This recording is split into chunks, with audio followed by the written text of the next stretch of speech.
All right, guys, potential shift here. It is 12:43 p.m. Resuming the day after I traded for about an hour this morning. Got interrupted, had to watch the baby. I was up about $2 when I left. I'm now down 20. I made one trade on my phone, which is always a mistake. Don't trade on mobile devices. It just doesn't work. Honestly, even if it does work every once in a while, it's just negative EV. That's all it comes down to. So yeah, don't trade on mobile devices. Of course, I lost that play. Only $20. Not the end of the world. So now we're resuming. Let's see what we see. I have to be honest with you. I'm not in a very good headspace. I don't like being interrupted. There's a certain flow to trading. There just is. It's one thing if you step away to take a break because you're tilted. It's another thing if you're in the middle of the action and you're feeling okay and you have to step away because of whatever. Baby. Yeah, doesn't exactly make me happy. So yeah, a little pissed about that. I got to try and even myself out. It's okay. Interruptions happen. The market is still there. It's still there when you come back, right? Yeah. Whatever. Whatever. Although I look at this chart and what I see are trades that I could have won on. I mean, this looks like a nice trade right here. This one. Even this down candle maybe. I probably would have lost, but still. You know, hindsight, and I didn't trade them. So when I look at it, I think I definitely would have won. Who knows? Who knows? You know, trading's got a lot of little idiosyncrasies about it. It's not like other forms of gambling. It's not like, you know, sports betting. You have all the time in the world to bet your games, right? So if you step away, you're not going to miss anything. You can just put your bet in later. With poker, you know, if you step away, or any sort of casino game, if you step away, you know, it's like random luck, right? And you don't see what occurred, right? The hands happen, the spins happen, they're all random. And when you miss them, you know in your mind, you know, it was just random. I just missed random occurrences. And I'll never know what those random occurrences were. It's different with the market. With the market, when you miss something, you can actually go back and see exactly what you missed. Like, this is what I missed. I missed this move right here. That pisses me off. I could have caught that move. Yeah. And it's not random. It doesn't feel random. It is random, sort of. It is random. But it doesn't feel random because it's like, well, this wasn't a random move. You know, if I had been here, I would have caught that move. So with other forms of gambling and games of chance, if you get called away, if you miss something, it just doesn't feel like you missed anything. It feels like it was just like, all right, I had to take a break. With the market, it actually feels like, you know, I fucking missed something. So that's how I feel right now. I feel like I missed something. So I'm not happy about it. Not happy about my hair either. Joey's looks like shit. That's why I wear a hat. So I'm going to get a hat. Fuck it. Fuck it, fuck it, fuck it.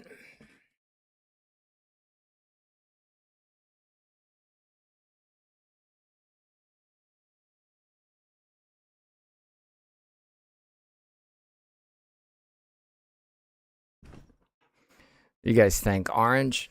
I like orange. Not really. I don't really like orange. Who the hell likes orange? I like purple.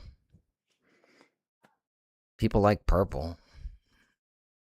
Green. People like blue. I don't know. Whose favorite color is orange? Yellow. People like yellow, blue, green, purple. These are all like favorite colors. I don't really hear people say orange is my favorite color. All right, besides the point. We're flat.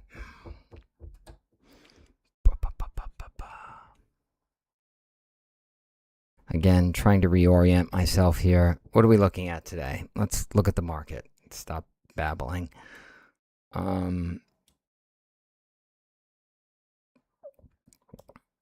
So we began the day at 728. We shot up to 734, which is where we're at right now. Really 733. Hung out around 733 here for a while. Took another step higher to 736. So we've got some levels down here at, that's about 730. Then we've got a level here at 733. And then we've got the top at 736. All right, so those are our levels. We're looking at intervals of 3 here today. A little unusual. 730, 733, 736. Look like the big boys. It is 12:49, almost 1 o'clock. If you've listened to any of my other streams, I do consider 1 o'clock to be a particularly important moment in the day. The 1 to 3 o'clock trading block I consider to be the most profitable time of the day to trade. It is after the lunch hour, so you actually get real trading action. You have real traders in there. Plus, you have all of the information from the morning, which is good. So at the risk of being repetitive, the morning is more volatile, perhaps more opportunities momentum-wise, but you have a lot less information, which makes it more dangerous. The afternoon trading session from 1 to 3 o'clock is active, not as active as the morning session, but you have all of your levels and maybe a basic idea of what's going on in the market today. So it can generally be more profitable, 1 to 3 o'clock. Let's hope it is. What do I see here? Let me look at the news real quick. The news this morning was Asian stocks were down, tech stocks were down, ChatGPT might be looking to delay their IPO. Morning news. I mean, good to know. Good to know. Not anything I would be placing any sort of wagers on. Let's see if anything else has happened in the meantime while I was away.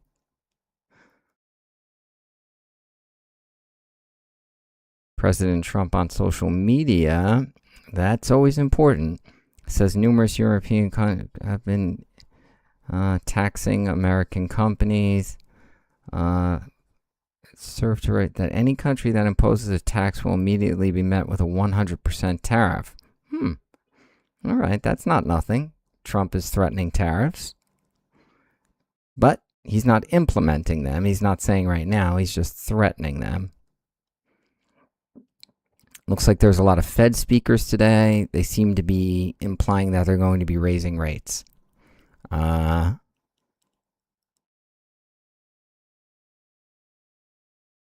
Trump eases pressure on Fed Chairman Kevin Warsh as inflation tops 4%. All right, so it looks like Trump is sort of saying maybe we don't need to lower rates so quickly. Now, this sort of stuff is kind of important now. We've got Fed speakers saying, inflation is important. Maybe we're raising rates. Trump is backing off of, you need to lower rates, you need to lower rates. It seems that he's starting to understand that inflation might be the bigger problem right now. So we're kind of staring down a market that might be readjusting to the idea of higher rates. Let's look at our rate odds, and I can bring that up for you.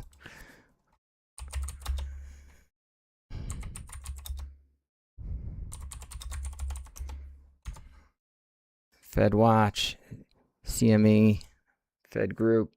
Let's see what our odds are here. Okay. Current target rate 350, 375. That's where we're at. Next meeting, 70% chance that we're going to hold pat, 30% chance that they will raise rates, no chance of lowering rates. As of a week ago, we had a 60% chance of holding pat and a 40% chance of raising rates. So it's gone down a little bit, actually. As of a month ago,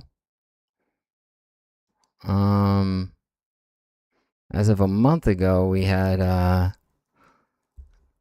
almost certainly going to stay pat, only a 10% chance of raising rates.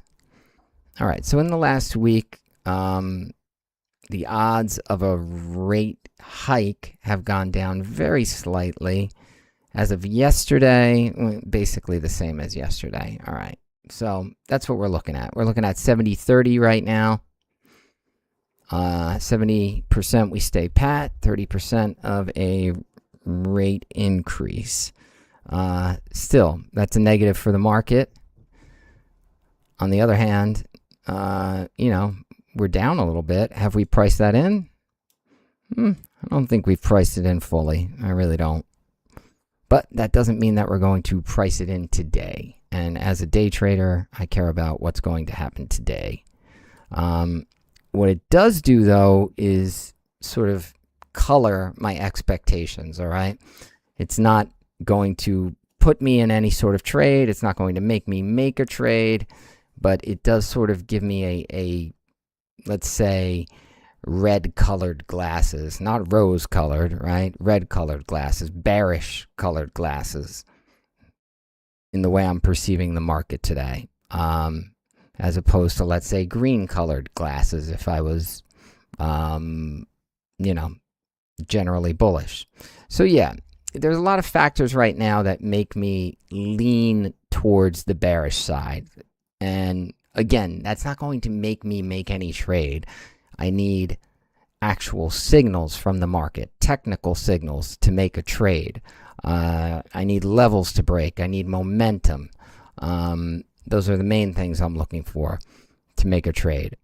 But I will say that when push comes to shove, I would be more comfortable making a bearish trade than a bullish trade in general, because the market generally, I think it's topped out. I think we're in a sort of secular bear market right now where we're going to sort of keep trending downward until there's something changes. So yeah, I think we're in a general downtrend right now. So it's just a better bet in general to be short than to be long. We've got this whole, inflation is now a problem, more of a problem than it was a month ago. So yeah, I'm more comfortable getting short than long in general. But that does not mean I won't get long. If the market gives me a clear signal to get long, I got long this morning, I will definitely take it. I'm just, like I said, I have a ever so slight preference for short plays rather than long plays here. What else? What do we see in the market today? It's about to hit 1 o'clock. What we've seen this morning is an open that was down 5 points, and basically we've come back immediately to where we closed yesterday. Right now we're sitting at the red-green line, which I've mentioned numerous times as very important. We are sitting at SPY flat, all right? And that is not unusual. SPY does tend to gravitate towards flat. It is a resistance level, it's a ceiling level, it's a floor, all right? And we're seeing it right now. We've come back to the red-green line, which is right here, numerous times, and we're sitting at it right now. So we are at SPY flat, which is tricky because we were below it all morning. We broke above it, which is usually a very bullish sign, but then that bullish run failed. And the fact that we broke 2 points higher than the red-green line and then failed and dropped below it is actually pretty friggin' bearish, I would say. So, you know, the bearish signals are sort of accumulating here.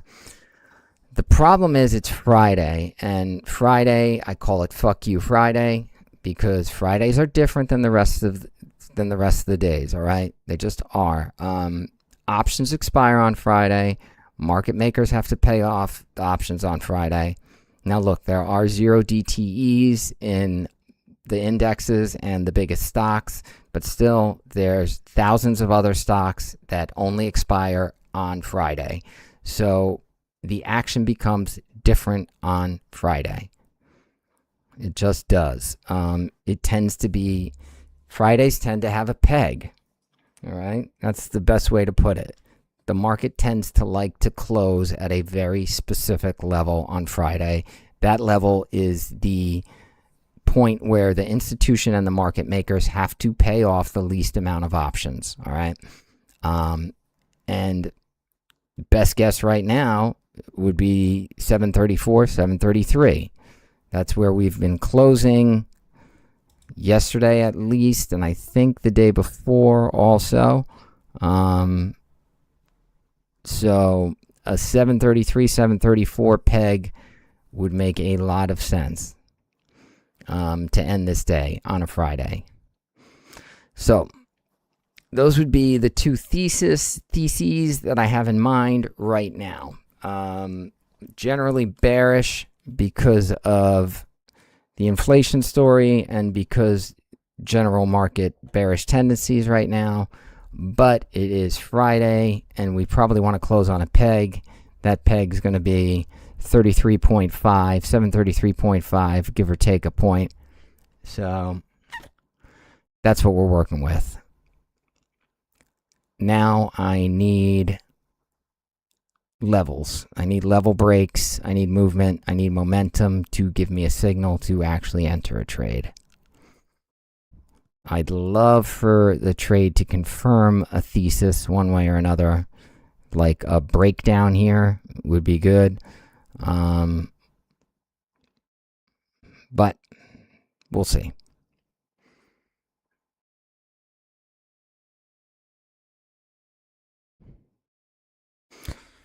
I'm going to grab a soda. I'll be right back. Is there anything? No, I don't see anything pressing here. No, I don't see any trade upcoming that would... If we break below here, this level right here, I'll take that trade. But we seem to be creeping higher. So, no, I don't see anything right now.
Product placement. Coca-Cola. Nothing beats it, right? Classic Coke.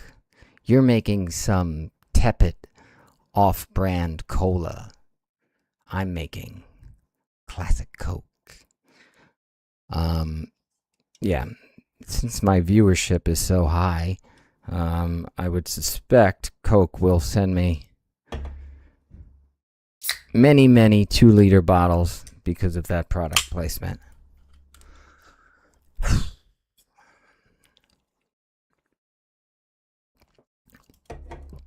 going to open up my chat. Let's see. Is there anybody on here? Hello, chat.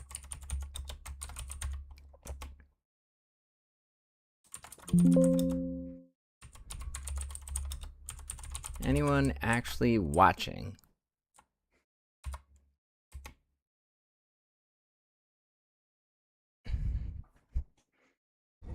Didn't think so, but hey.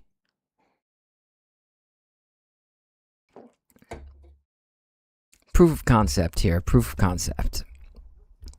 We are trying to prove that a man, a single man, a human being, can actually beat the market as a retail trader. Is it possible? We are going to prove one way or another whether it is or not.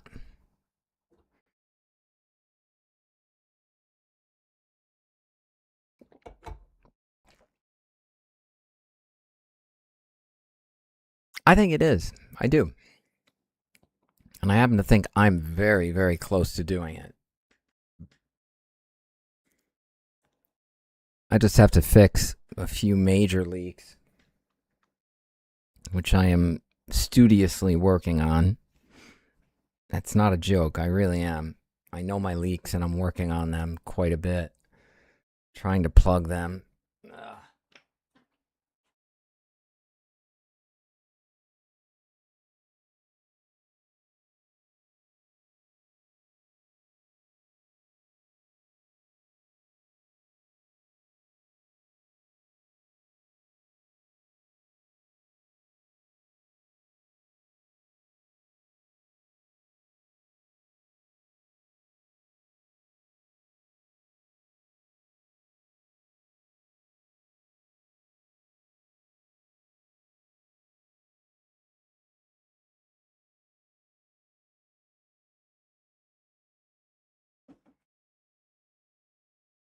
Oh! Anybody notice anything different? Going with the black hat. Black hat. Is that a movie? Black hat?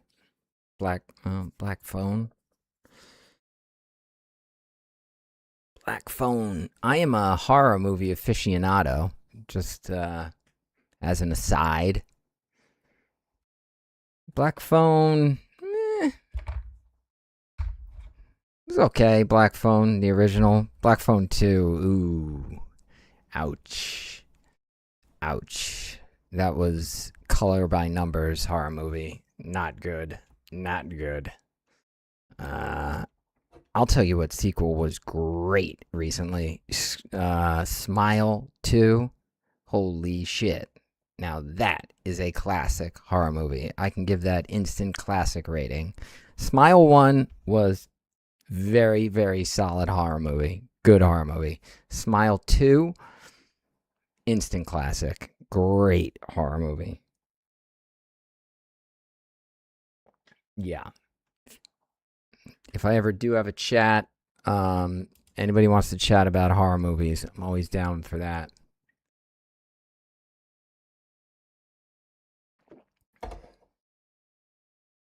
Probably know more about that than I do about the stock market. I should become a film critic.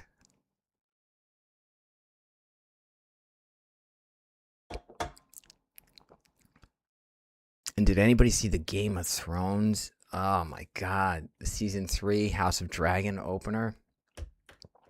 Oof. Oof.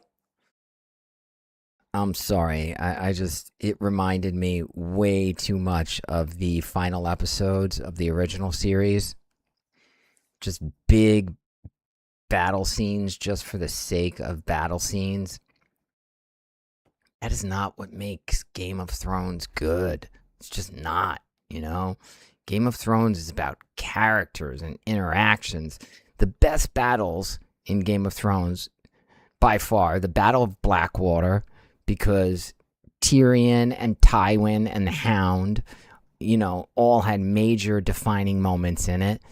I mean, the battle itself was like cheap looking, but it was a great battle because it had these great moments for these major characters. And The other great battle was the Damon versus the Crab Eater. I mean, that absolutely defined Damon as a character. Great, great battle. Great. But Game of Thrones, when it leans in on battle scenes that just have no real bearing on character development, they're just battle scenes just to check off a plot point. And that's exactly what the season 3 opener was. It was a bunch of check boxes. Not good. Not good, yeah. All right, they needed to get the Battle of the Gullet done. They did get it done, and they killed off the characters they were supposed to kill off and did what they were supposed to do. But I'm sorry, I'm just not feeling Game of Thrones when the entire episode is a battle that isn't earned. It isn't earned, and it isn't consequential for the characters. Might be consequential for the plot moving forward, but doesn't do it for me. Game of Thrones is at its best when characters are being developed, rivalries, bonds. It's at its best when two characters are traveling on a road together, talking about things, or when a battle is not even shown. It happens off scene. That's good. I mean, those first few seasons, most battles were not even shown. They happened off screen. Yeah, I mean, you wouldn't even know they happened, except there was like 2 sentences about them, you know? Oh, so-and-so lost the battle. And that was it. That's all you knew about it. You didn't have to know because the battle didn't really matter. What mattered was the characters. So when they have these huge battle scenes now, like they did in the final episodes of the original series, like they did in this first episode of season 3, I'm sorry, it feels like they're losing their way a little bit.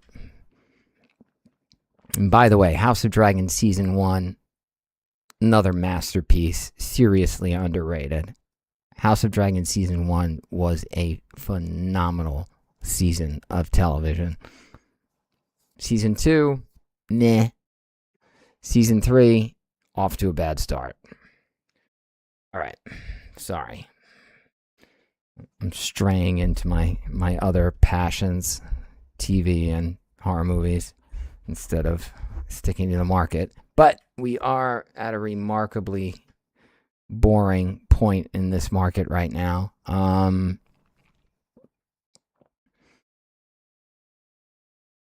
We've hit 1 o'clock. Here's 1 o'clock. I mean, we went up at 1 o'clock. I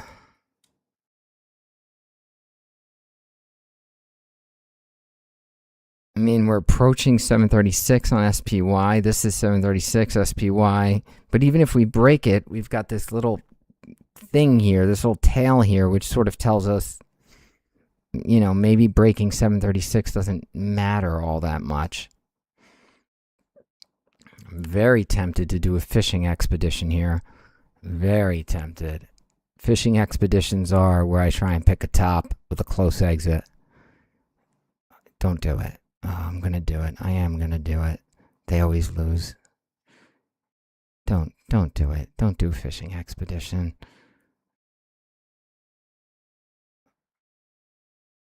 So my fishing expedition here would be just getting short right now, thinking that this is a top. Maybe we could go down lower, down to, I don't even know, 734 at least. There isn't even that much meat on the bone. It would only be 1 point. But it could actually be like an afternoon top. This could be like a top for the rest of the day. It's not the daily top, but oh, I'm thinking about it. I am definitely thinking about it. Do we have any momentum here? A little momentum would... I gotta start adding a fucking volume.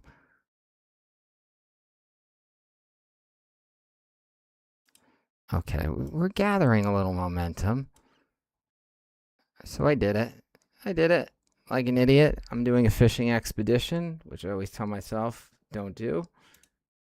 I deserve to lose this, which I'm sure I will in short order. Come on, keep the momentum going. I need the momentum. Without the momentum, this play is worthless.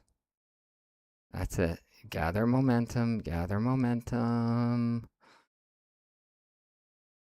Gather momentum. We're at 735 exactly right now. We got to bust right through it, or else it's a problem. Okay, bust right through it. Smash right through it. Smash right through it. Smash right through it. Smash right through it. Smash right through it. I need you to smash right through it. Okay. No. Smash right through it, please. This is a momentum play, and we're losing momentum quickly. Come on. I have to smash through 735 or else this play is worthless. It's worthless to start. It's a fishing expedition play, and they always lose.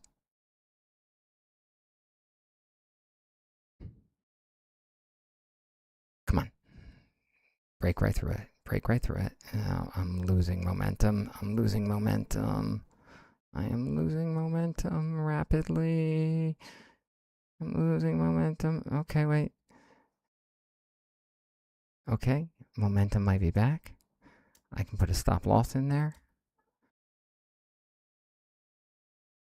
Oh, okay. Momentum's coming back. Okay, okay, okay. 734 would be my out. 7.94. I always have to convert my SPY to MES, which is really annoying, by the way. 8 below this.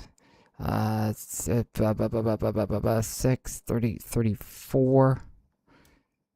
34.25. Is that right? 7 below here. Yeah, that is right. Okay, that's right. Right? 0.71 right there. Okay, so I want 6 below this. 734.75.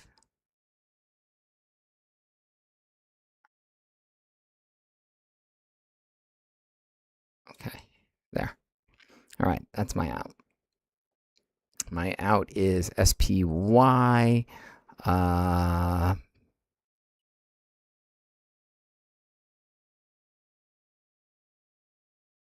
SPY 734. I'm going to keep my original exit where I put it to start. I'm going to try and keep it there.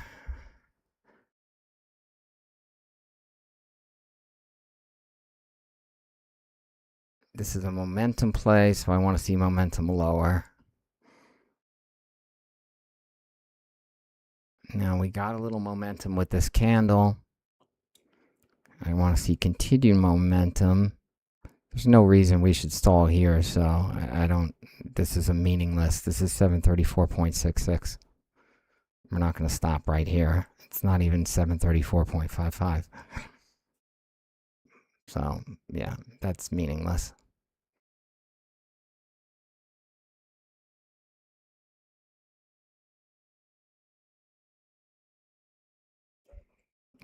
Okay, now this is 734.5. And that might be 0.5s sometimes do represent an end of a move. Okay, wait, we're extending beyond it. Okay, invalidation point. Can I move it up? Yeah, I can. This is a momentum play, so I can move it up.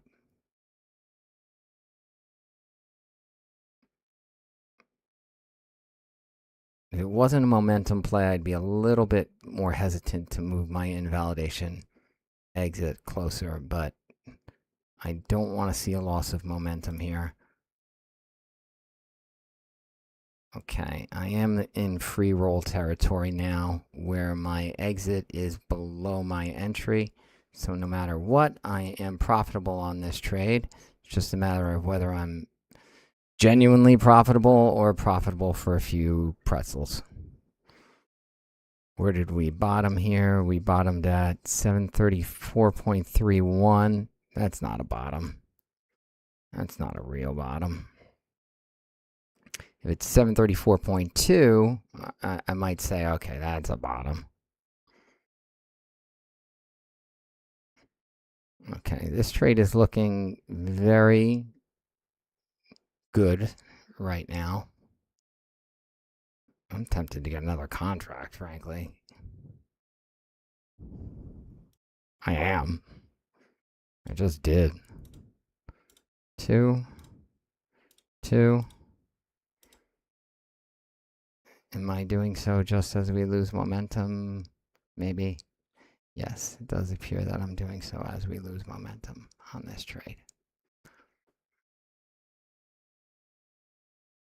Might not have been the smartest to add another contract.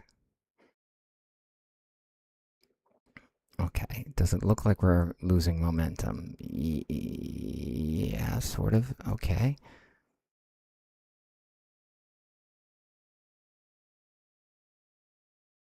Shit. This is a full-blown momentum loss here.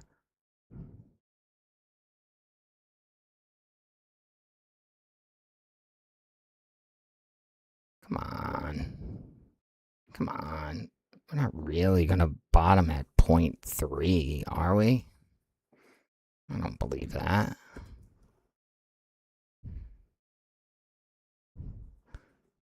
I don't believe that. I don't believe that.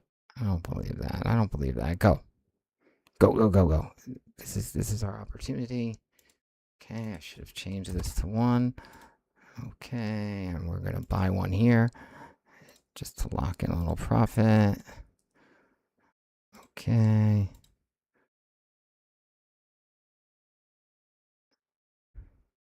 Okay, that might be a bottom there.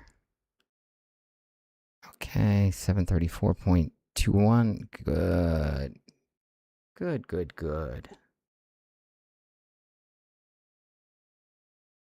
Okay, good.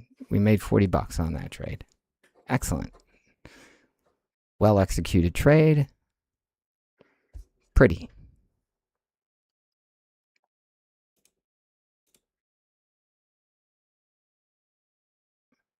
Could have held that second contract until the end and gotten a little extra $15 out of it. Pushed out a little bit there. Another one of my leaks. I wouldn't call it a major leak. A minor leak of mine. Pussing out on holding. When I have 2 contracts or 3 contracts, a lot of the times I'll exit one of them early instead of just holding to my winning out.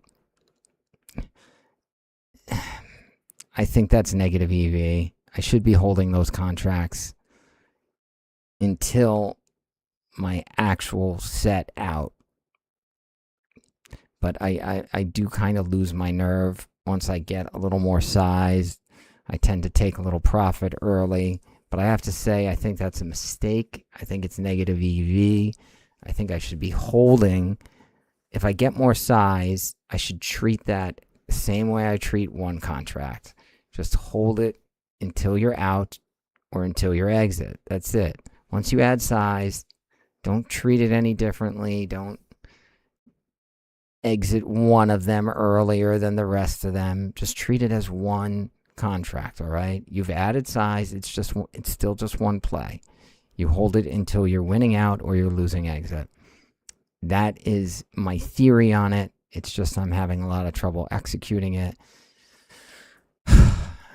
Another leak that I have to fix. Like I said, that one's a relatively minor one. It's not costing me hundreds of dollars, but it's not a very good one either. All right, now it does look like we're starting to move lower sort of consistently. which, as I said earlier, is something I was looking for. But we're at 734. Are we gathering momentum here? It looks like we might be.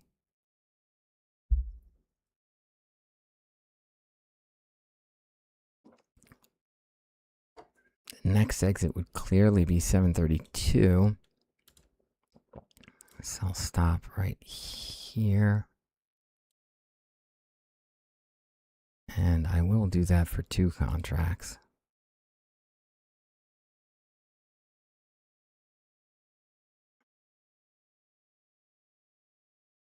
All right. If we break down below this level right here, I'm going to get short for 2 contracts. My exit will be 733 is the obvious exit.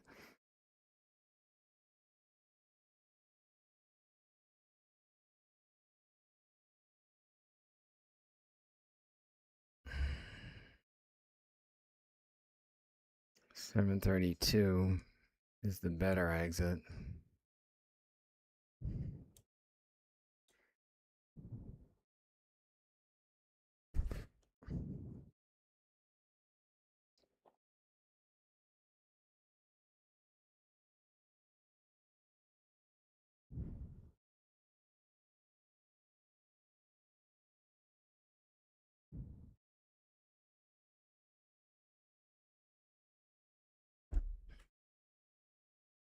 All right. Waiting for this to break. It looks like it wants to, but it could stall right here.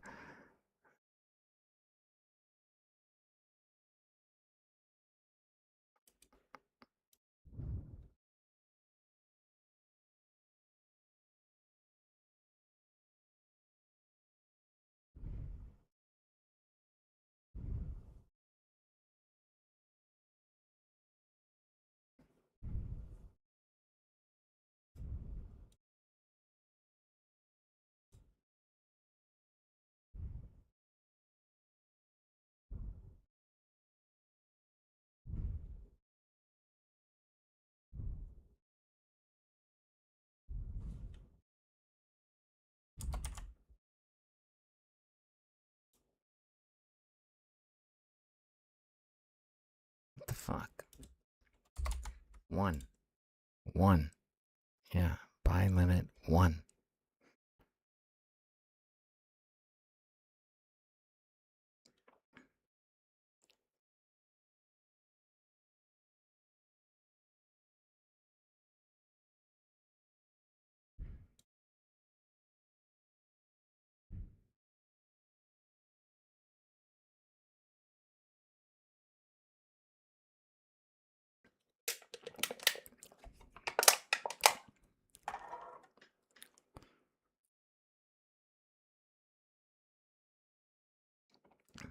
Still have not touched my entry. Looks like I set an entry correct for once in my life. In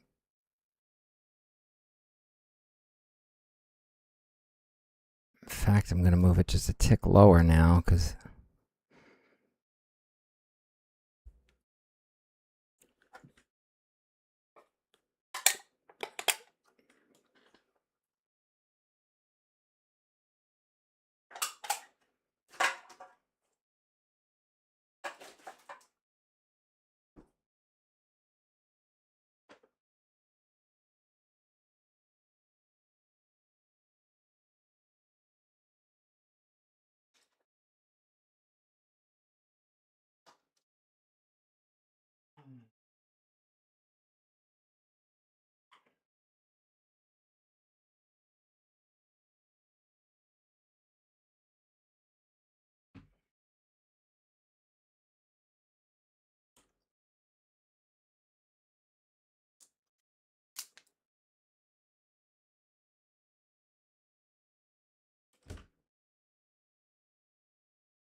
oh boy. All right. I got a little lucky. Look at that. Just missed entering this trade and obviously would not have been a winner. I was going to short it here. I finally set a entry correctly. Good for me.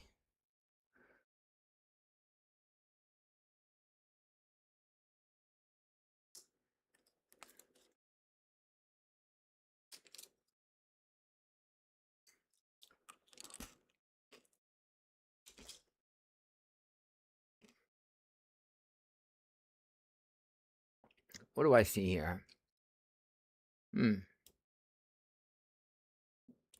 I see a market at 1 o'clock, which has shown an initial up move, a down move, now another up move. I feel like we saw something similar yesterday. Let's take a look.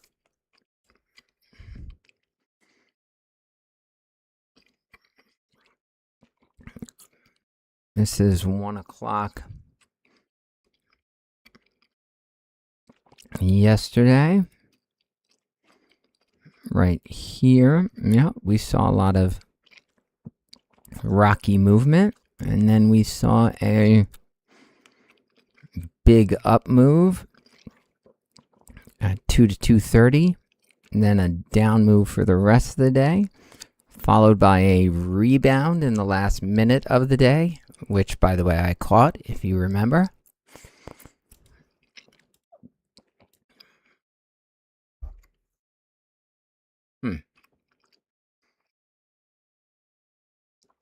So, what did we learn from yesterday?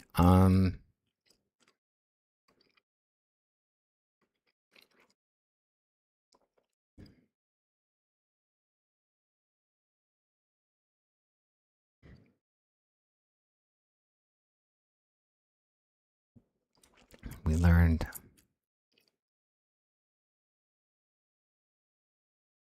$1 o'clock, then an up move.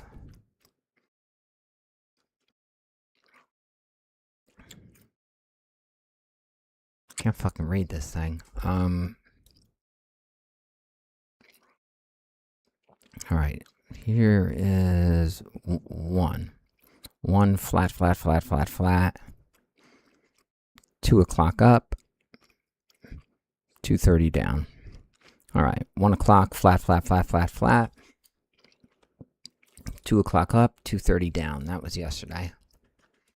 Not that that means much, but sometimes you look for patterns. Today we see 1 o'clock, non-committal. It is Friday. And I'll tell you one thing. Yesterday we had a peg at, was it 233 or 234? 233, I believe. But looks like the peg today is 234. Yeah. And look, we went right to 235 here, and now we're starting to go lower. In fact, I'm going to take that. Because it looks like we're pegging to 234. And I'll play that. Why not?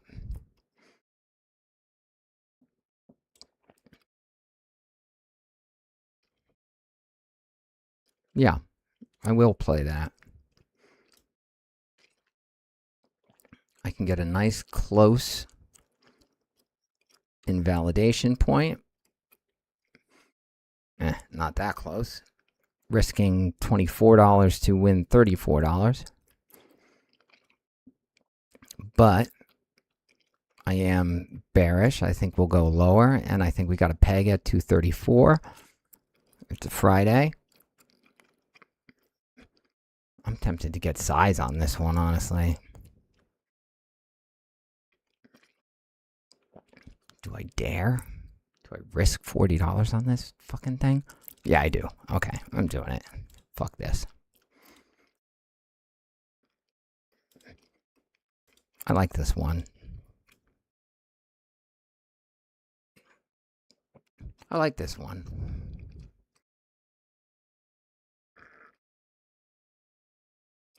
I do. I'm going to give it a couple more ticks just to give it a little buffer.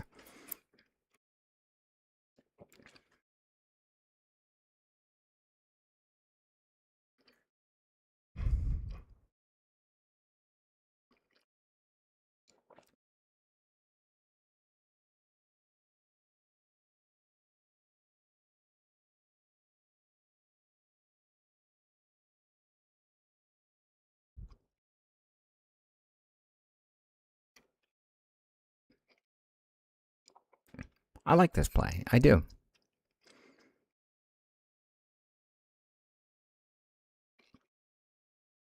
Then again, on the other hand,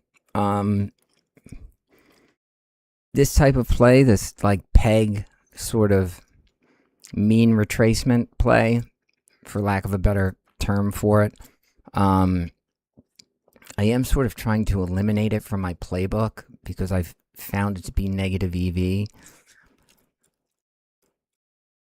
I just haven't fully committed to eliminating it yet. These peg mean retracement plays, I'm still making them. Are they negative EV? They might be.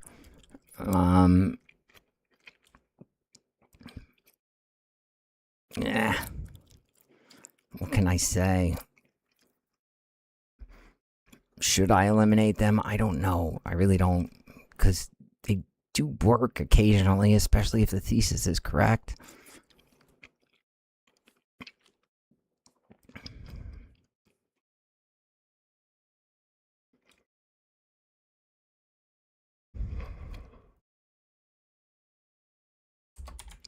Tempted to pussy out here. Take a little off this table. Don't do it.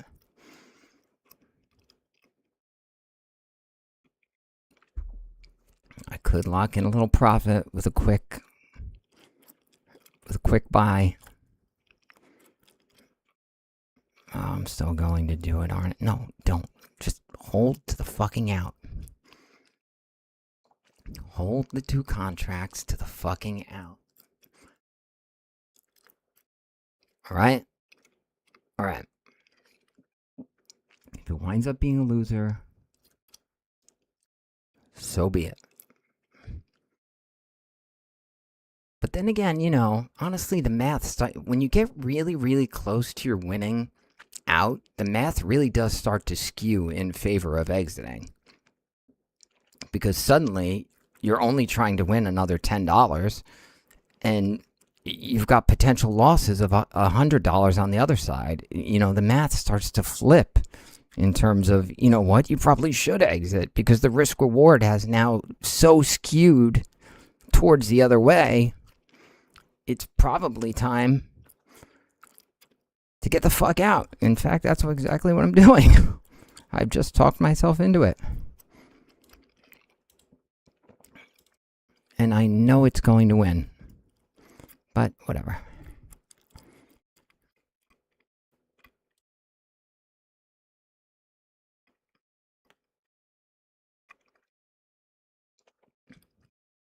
Yeah, you know, that's a very interesting point.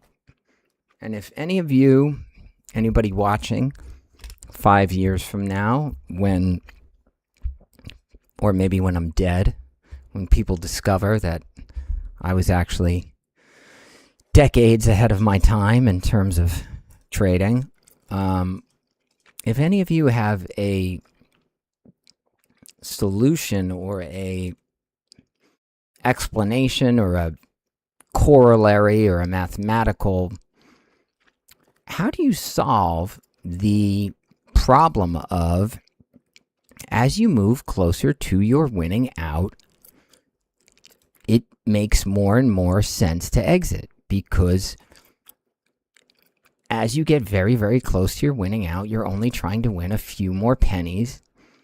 And the risk is much, much greater. So it makes sense to begin to think about exiting a play. It really does. I don't know what else to say.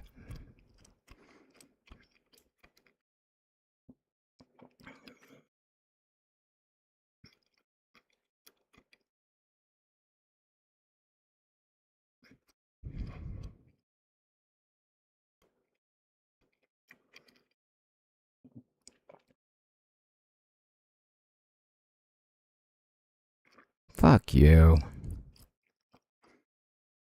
Fuck you. Come on. Give me this out. All right, I'm moving it closer. Thank you. I'm out. Look, I moved my out up because we kept hitting this. We hit it 4 times already. Yep, there we go. There you go. Okay, yeah. Now we hit the winning out. As always. And this is what I always do. And I can't stop myself. I just always pussy out. And time after time after time, I leave $10, $20, $30 on the table because I exit early. Because we get so close to my winning out and then we sort of stall. And I think to myself, problem, get out while you can because you're only trying to win an extra $10. But you know what? You do that 5-6 times a day, you know, you're leaving $100 on the table. What is this momentum going lower? Okay, fuck, okay. Here we go. We've got momentum moving.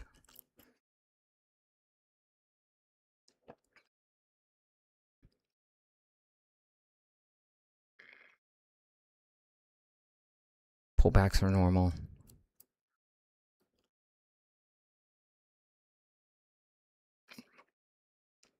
Pullbacks are normal. I should reduce my size.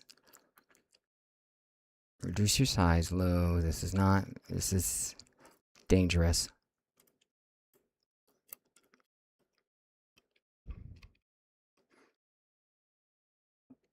This could be a liquidity sweep, a stop hunt.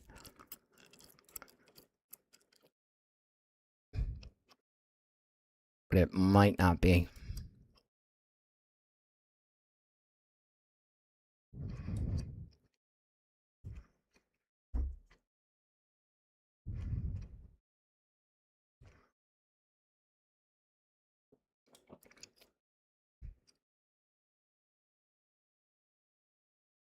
Was it a liquidity sweep? Was it a stop hunt? So many things to take care of here.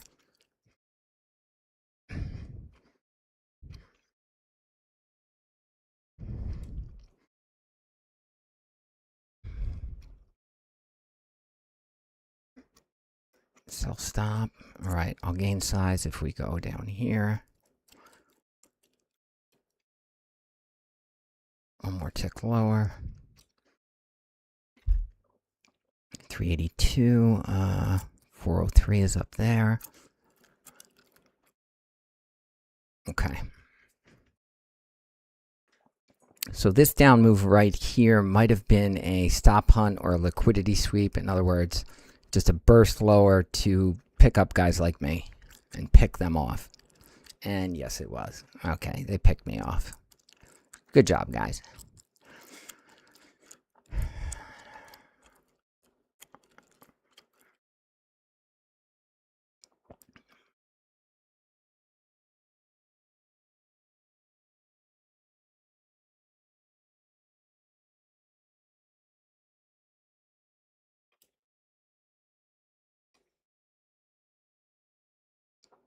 Yep, that's exactly what it was. All right, you always got to watch out for that. Algos do that a lot. They see the levels the same way we do, right? They saw a level here. They broke below it. That enticed me to get in. And then they punished me. Same with people who are on the other side. People who are buyers and they've set their stops down here, right below the levels, right? they're buyers. We're about to go higher. Well, we're going to sweep those buyers out, get them out, and then we're going to move higher. That's a liquidity sweep. That's a stop hunt, whatever you want to call it. I haven't decided which one's better. Again, if anyone was actually in the chat, maybe we could come to some sort of consensus on what the better term is. Liquidity sweep sounds more technical, which is kind of cool. People like that. But a little harder to understand. Stop hunt is much more straightforward. You know, it's a stop hunt. They hunt for stops. They sweep them up. We could do a stop sweep. I don't like that one.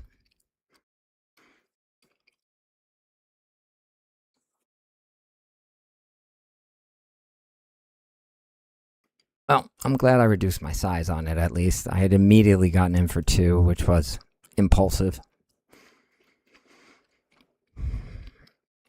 And I reduced my size to 1, so damage wasn't so bad.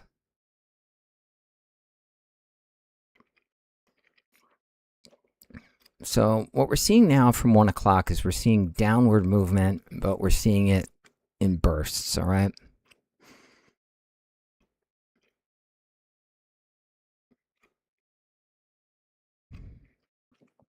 Very hunted to do a fishing expedition here. I'm not going to, but we're seeing this downtrend, right? But it's not happening cleanly. We're moving lower, but it's happening in steps.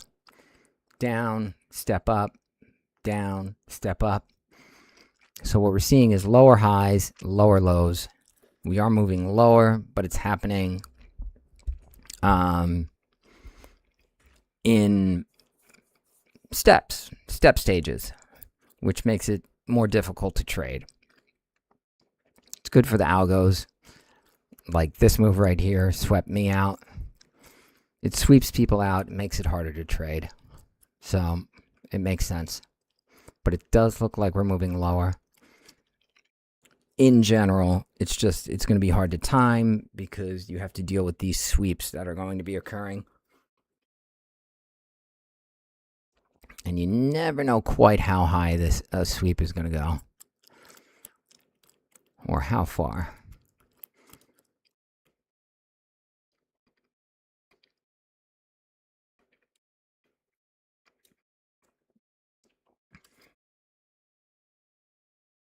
So what were our levels here? 733,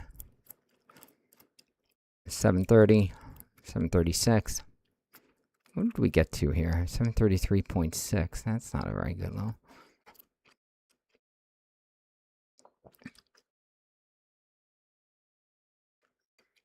Are we going to pick up momentum here? If we pick up momentum lower here, I'll get in and hope for 733. Now, where is my 733 exit? It's right here. In fact, I should write that down.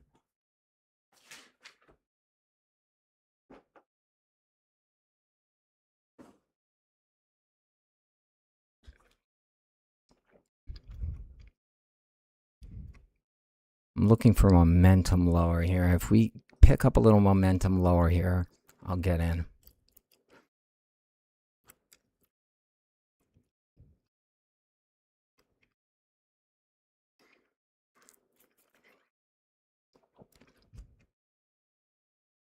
$723.50.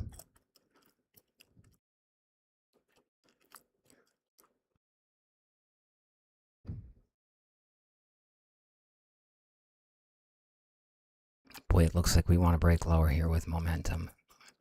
Come on. I'll ride that sucker down to 733. I will.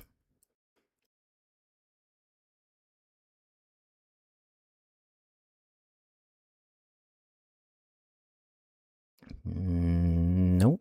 Okay. Not yet.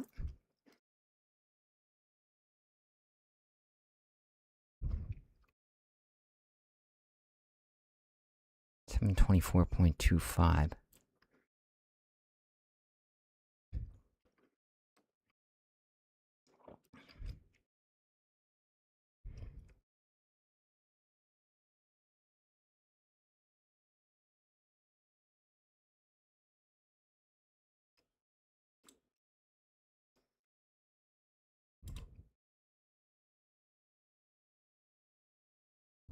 I took it. Looks like there's a little momentum going. And 24.25 is my exit on MES, which is 733 SPY.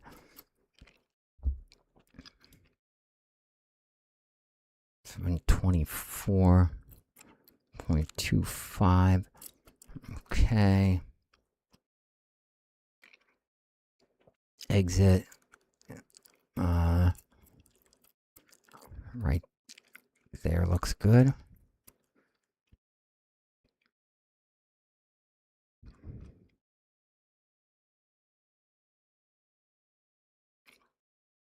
I mean, this is momentum based. I want to see a little momentum lower. So let's see some momentum lower.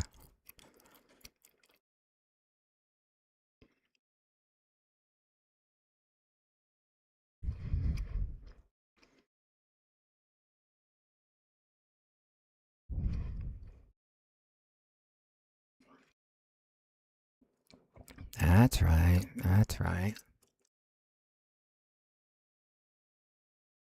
That's right. That's right.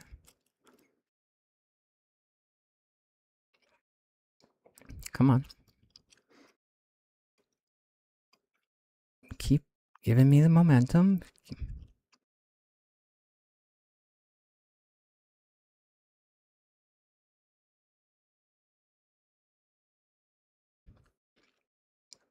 Adding a stop in there.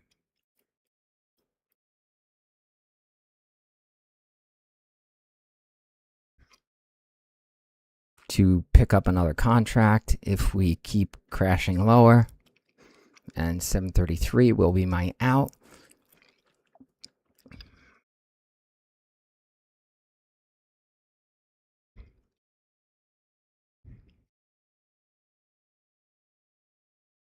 Come on. We saw a little momentum. A little bit, right?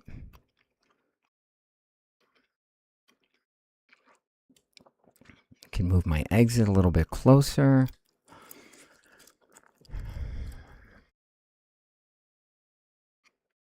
Yeah, that looks like a good invalidation exit.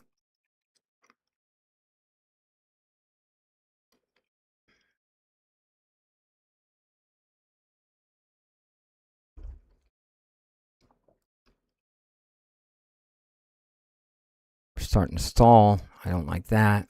Come on. You got to crash lower here or else it's a problem. This is 744. So maybe we're hitting a wall here. Are we not ready to crash lower yet? I thought we were.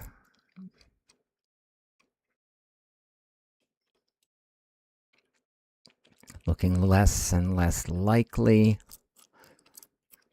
I'm going to look for the next down move, if I'm not forced out, to be the one that moves lower. If not, I'm going to get out of it.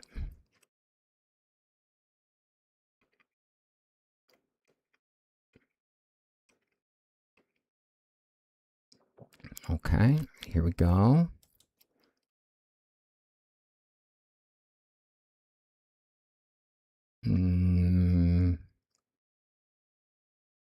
We're stalling, aren't we?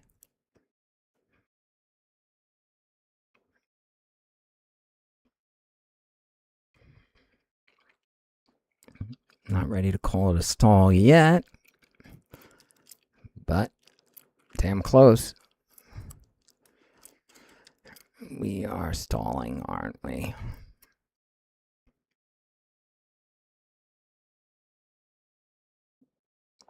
Yeah.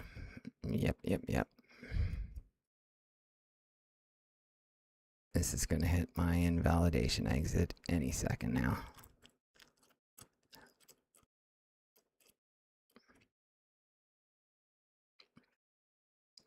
Not going to jump ship early, though. Wait for it to hit your stop.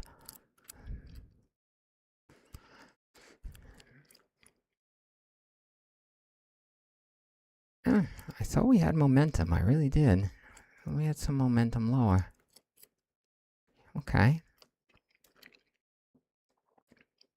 a little bit. Moving it even closer now. I'm not going to lose as much because I'm feeling that this move is running out of steam.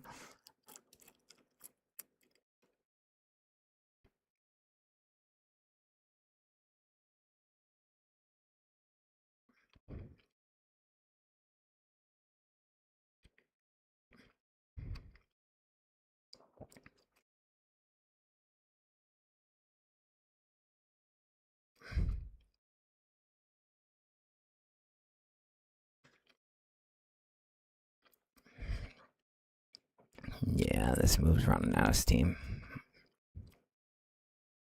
Come on. Yeah. All right. Whatever. Lost $3 on it. Fuck it. I actually lost $6 on it because it blew past the exit and I got a bad fill. Fuck you.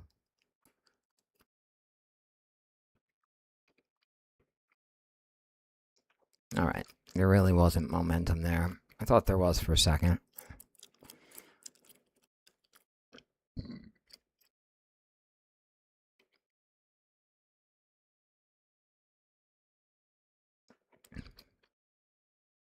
What now?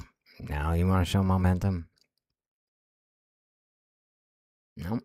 We're going to keep hitting this 734 wall.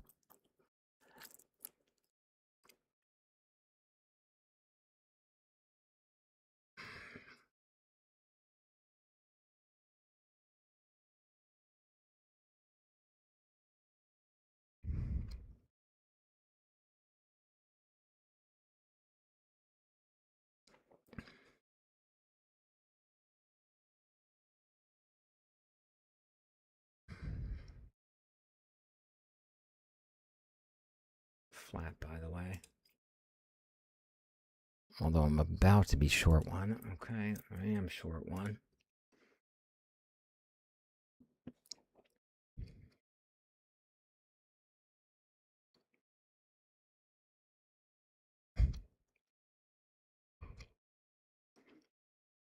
Okay. Take profit. 424.25. Okay. That's good.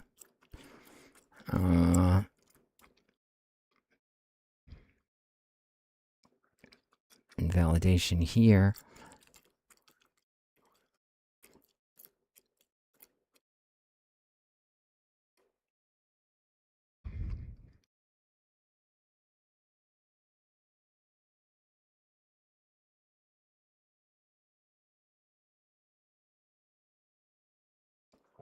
Okay, I got another contract in there.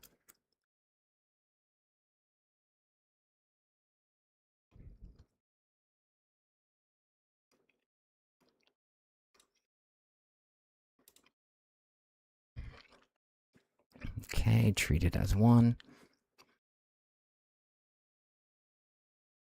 Treat it as one.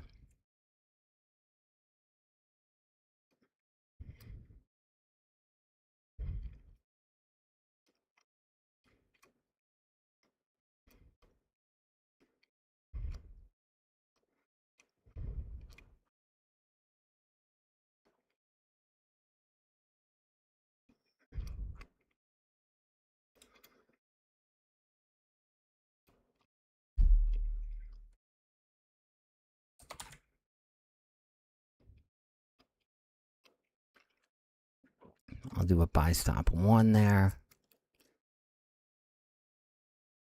Reduce my size a little bit in case. Okay.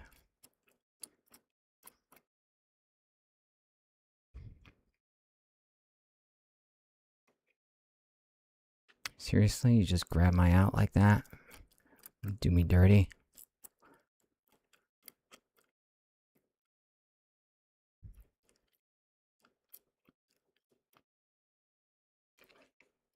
Fuck this. Play it like a man, Lou. Play it like a fucking man for once.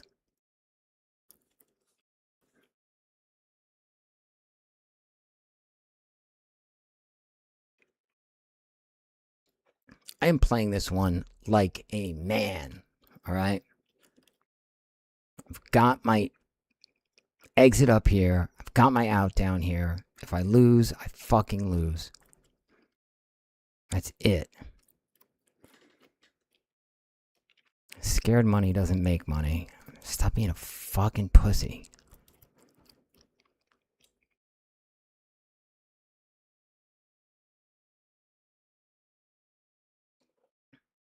Oh shit. Now I'm scared. Oh boy. I shouldn't have done this.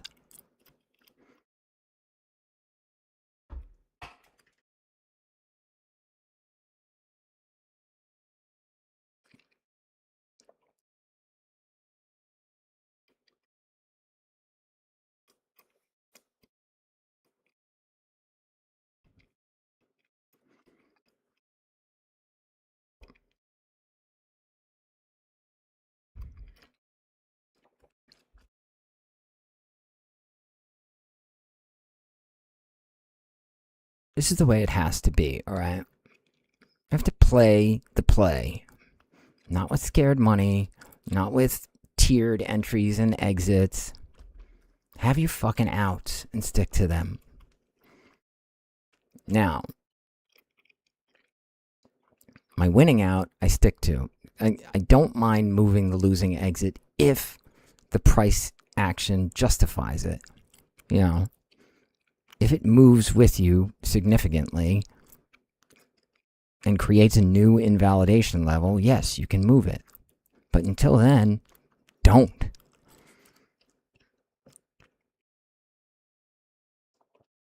This is a good play. It might be wrong, but it's a good play.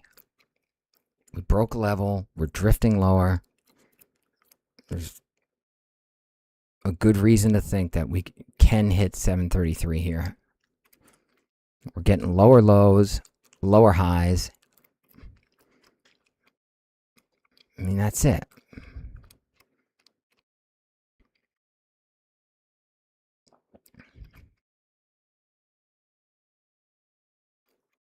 Even going to move my losing exit up a little bit to make sure that I don't get picked off by some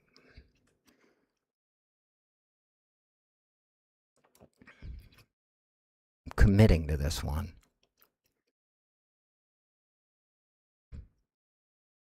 Commit to the damn play.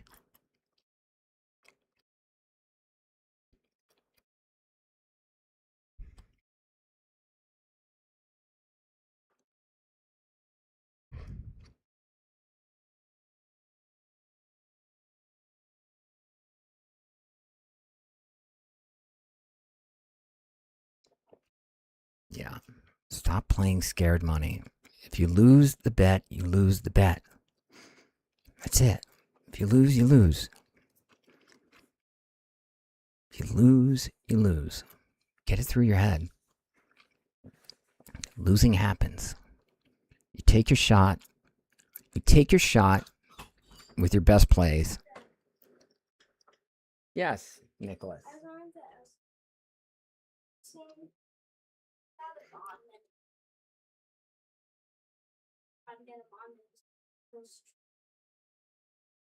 You want a mod menu for what game? For Geometry Dash. Gorilla Tag.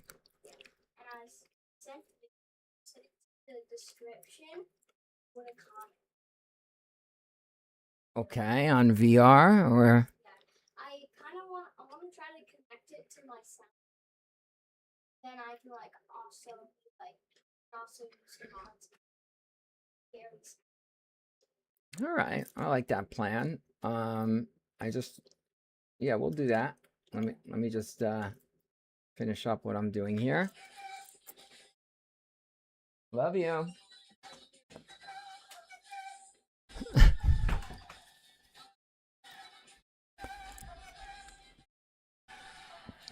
All right, he needed help. It kind of pisses me off because I'm in the middle of a tense trade, but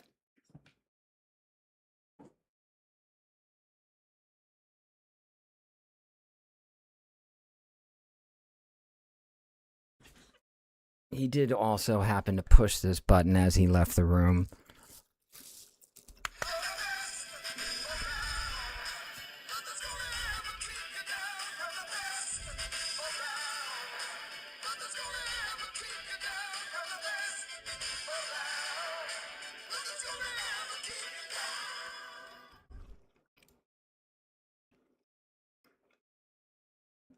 So, yeah, you know, when he pushes that button as he leaves the room, it kind of makes up for him interrupting me during this trade that is not going to work out. Boy, I really felt good about this one. I really did. That's that.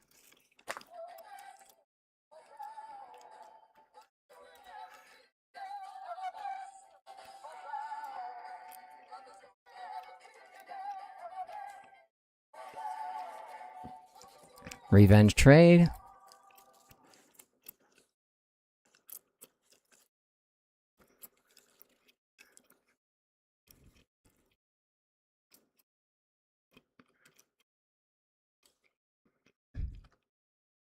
Fuck this.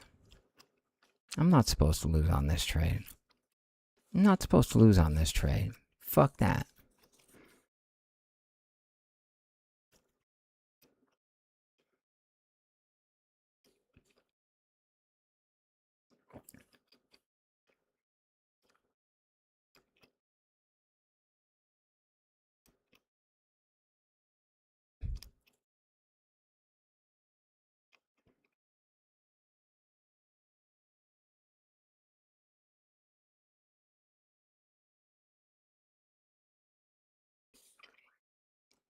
I am not supposed to lose on this trade.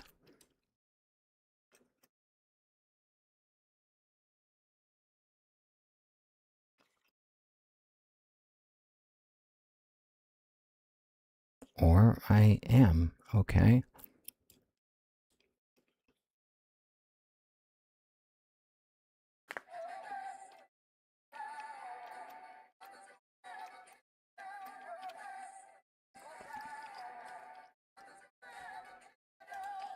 No, I'm not. I'm not supposed to fucking lose on this trade.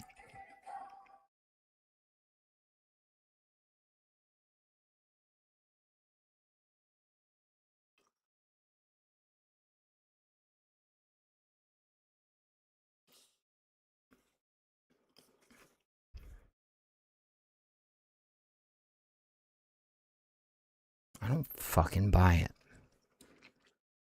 Alright, my other major leak, getting married to Thesis.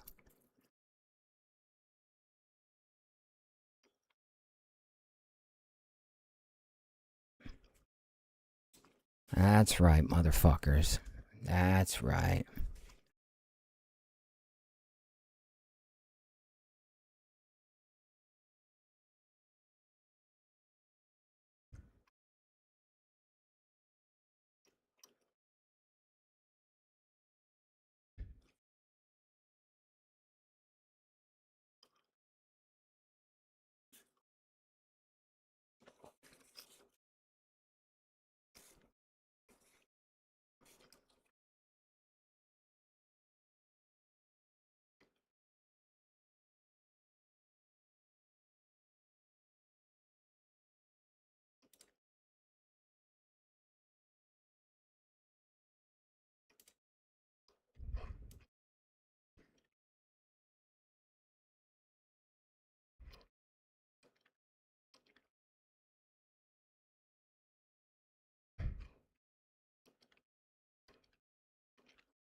Trading sloppy. Trading sloppy. But I don't believe this up move. I never believed it. Fuck that.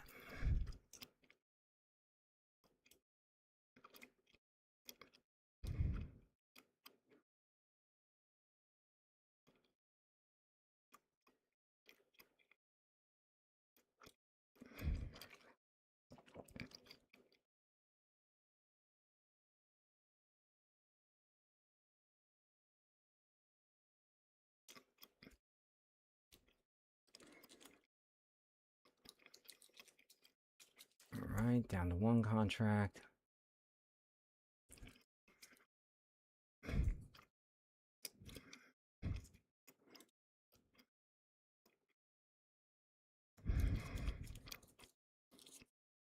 Back up to 2.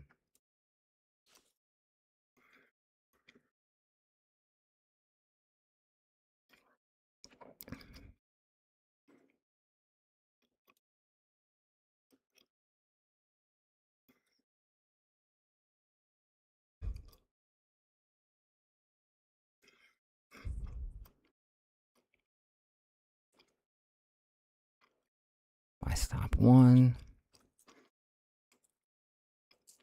Oh, we're back at 734. Oh, shit. Okay. Did it execute it?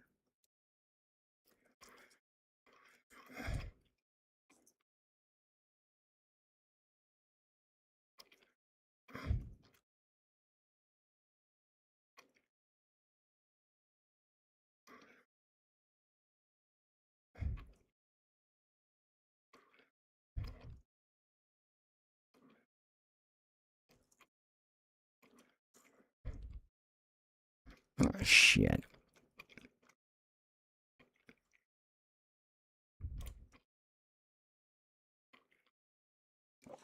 All right, we're getting sloppy. We're getting sloppy. We're getting sloppy. 734 isn't breaking. Fuck.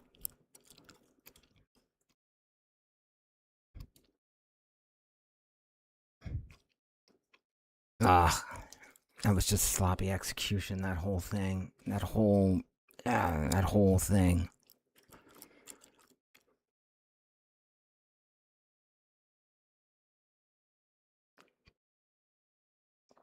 Come on, let me escape this one with the skin of my teeth, please.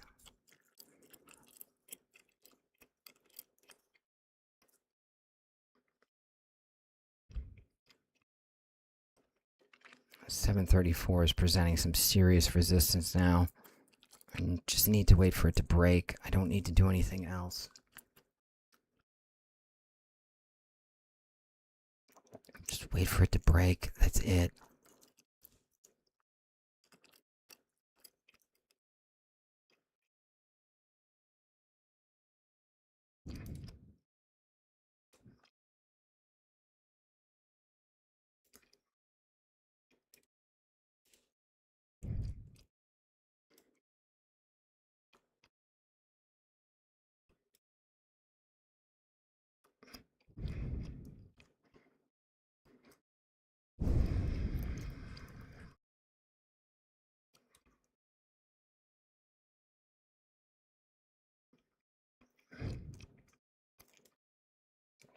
Just wait for it to break.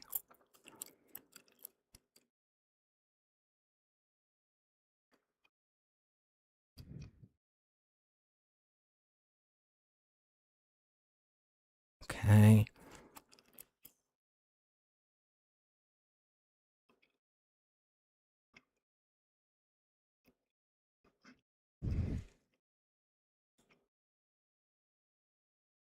All right, 734 continues to present a wall here. If it can break down and we can get some momentum, we could get a nice run, but has not shown the ability to do so yet. Although we continue to get lower lows on it.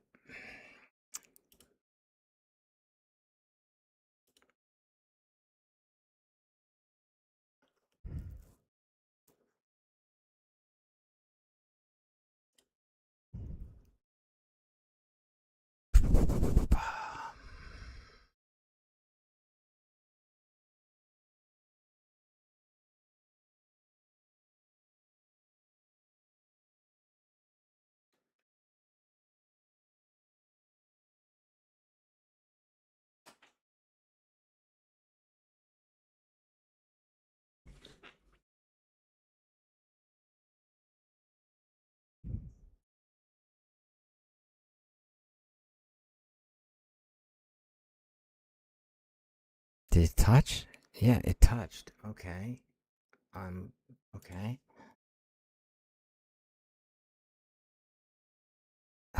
Seriously, it touched. I mean, but it's got to keep going.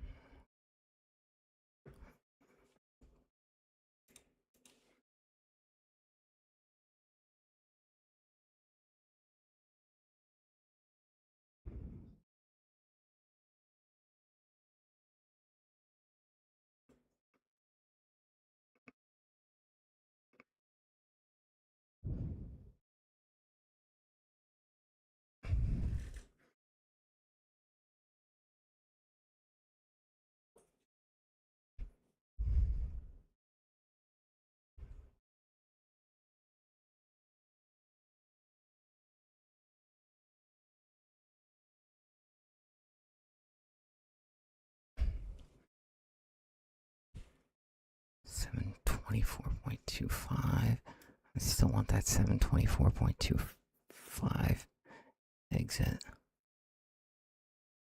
Okay.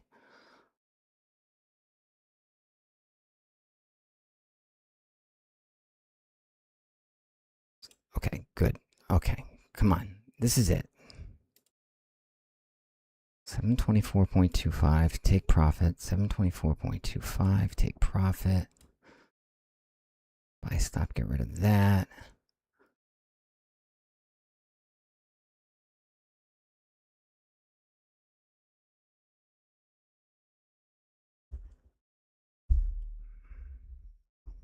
Come on, you motherfucker. You've broken below 734 now. Don't. It's time for a lower low. It's time for a lower low.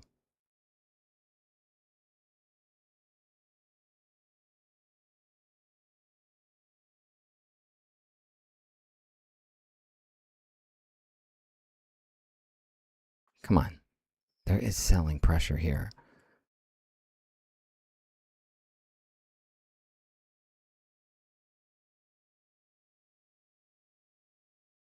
There is fucking selling pressure here.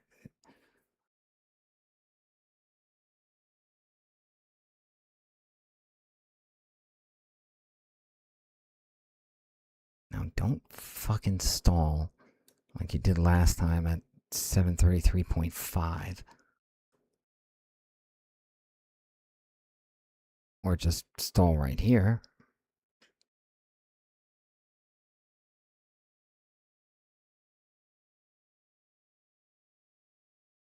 Come on. The momentum is there this time. The momentum is there this time. Go, go, go, go, go.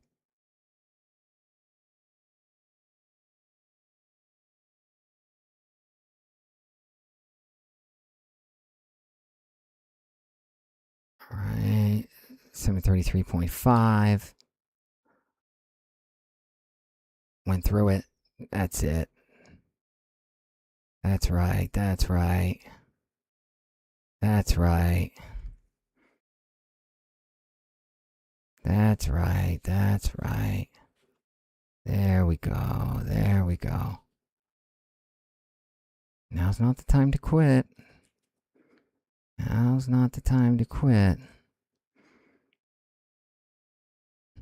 Now is the time for me to pussy out and take a chunk off, as I always do, because I'm a pussy. Okay.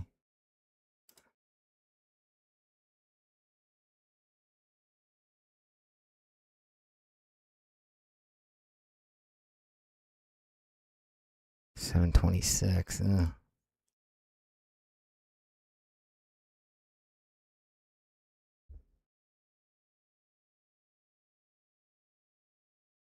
Come on, don't tell me that's where we're gonna stop.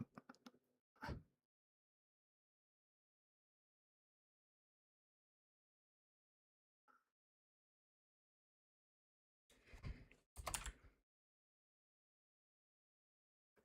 have to fucking, God, I have to do this. I have to take a little off. can't even do that right, can I? Okay, good.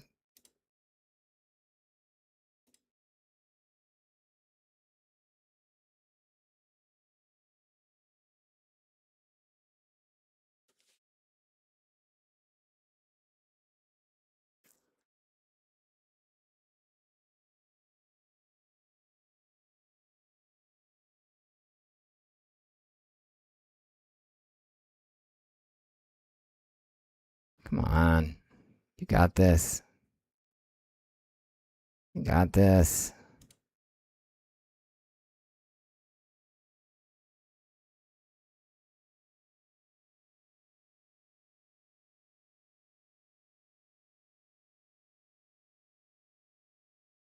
You got this. You got this. You got this.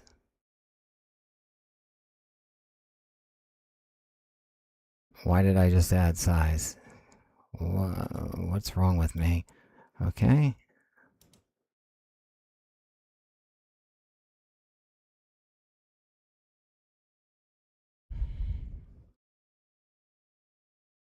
Because I believe that strongly in this play. Not really.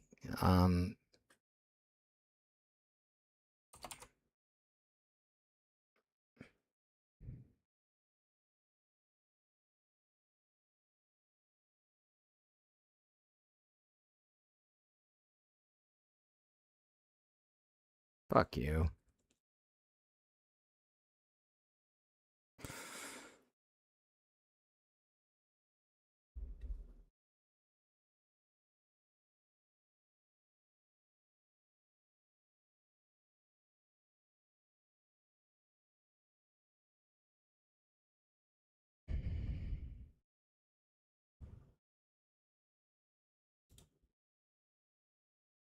Trying it again. One contract. One contract. That's it. That's it. Just one. 724.25. Okay. 26 bucks. That's it. What's our invalidation point? Invalidation point is pretty close. Pretty close. $6.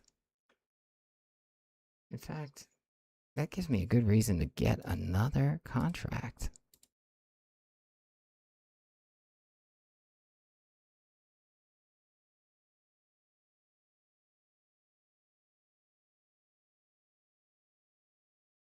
Okay. Like this?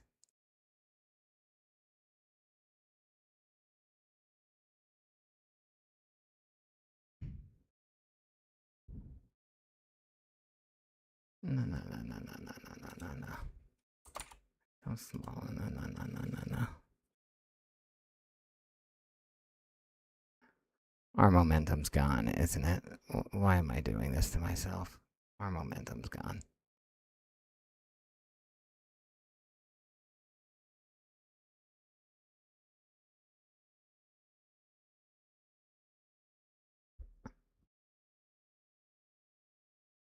Our momentum is gone. I mean, you can see this little pattern down here. This is not like a strong momentum pattern anymore. If it breaks through right now, okay, but any sort of up move signals the momentum is dead.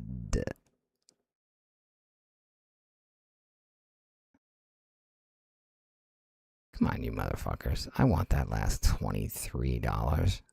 I really do.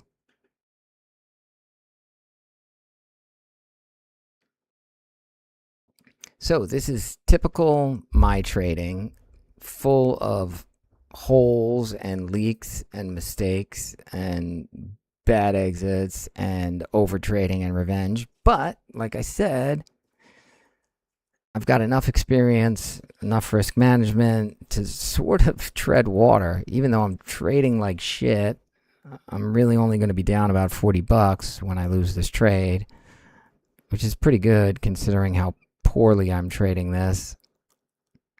I must have exited and entered this 1,000 times, even though the general thesis has been correct.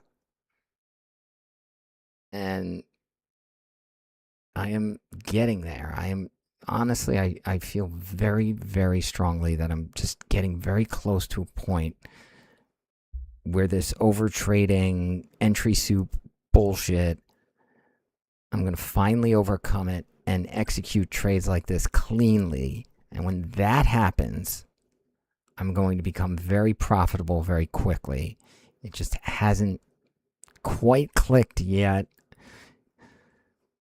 I know everything I have to do. Like I said, it's not second nature yet, and it has to be automatic because it happens too fast. The decisions have to be made in split seconds. So it has to be unconscious, it has to be just bam, bam, bam. And if it's not, you're going to get fucked. And like, I'm not exactly getting fucked, but you're not going to win.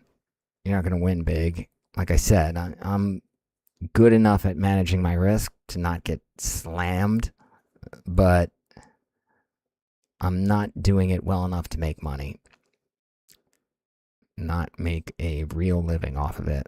So that is the issue.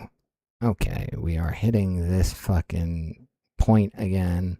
I'm going to move because I feels like this is like we're never going to break below it. I'm just going to move my losing out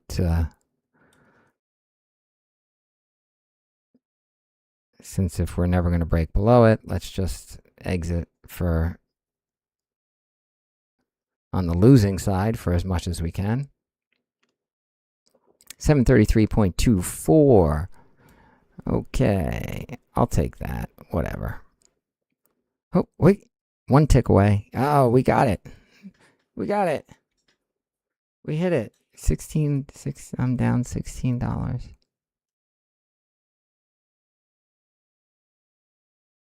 I'm down $16. That's fucking great.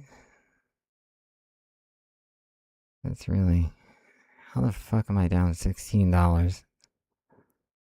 I mean, I've done nothing but try and short this move, and I'm down $16.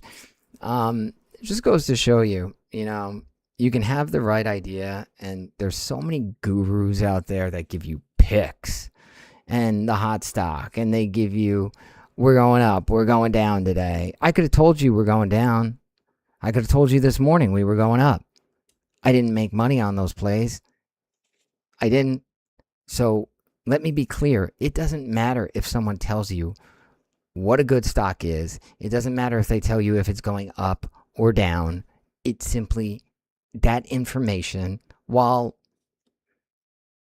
not exactly worthless, is near worthless, because how you execute is 500,000 times more important than that information. Is this okay? We've got momentum here. Is this just a stop hunt, or is it actual?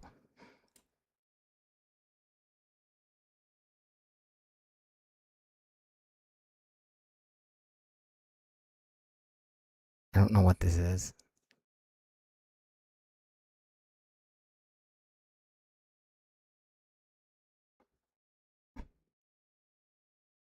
I can get in here cheaper with a much better risk profile.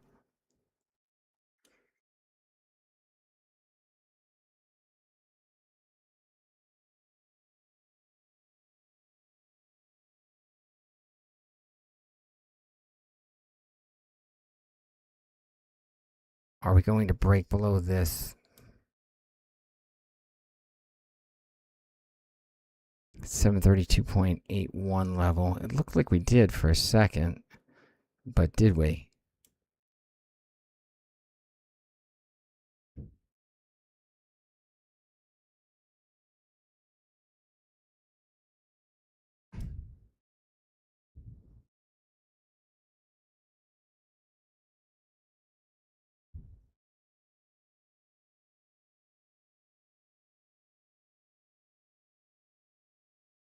Seven four one 4.25. Makes sense. 7.45. That's 732 as an out.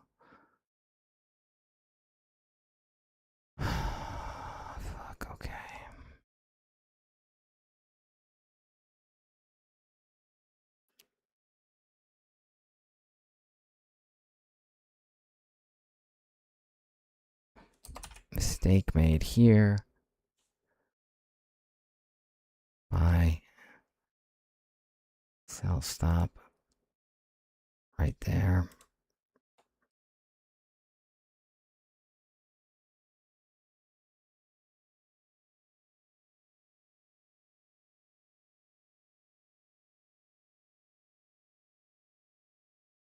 Buy limit.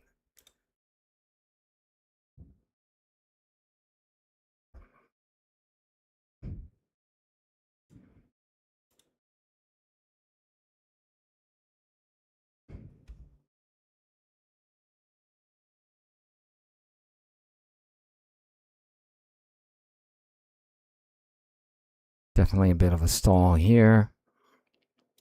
Not liking it. Trying to get out now. Okay, good.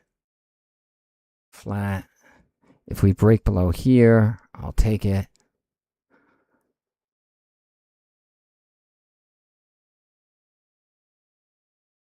All right, good. No real damage done on that one.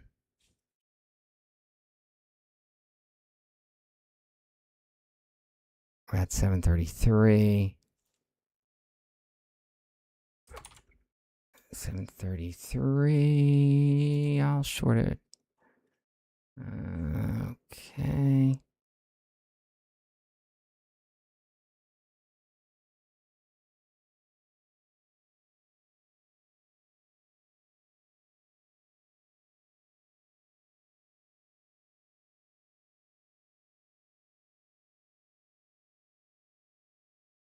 No, no, no. Yes, no. Yes, no.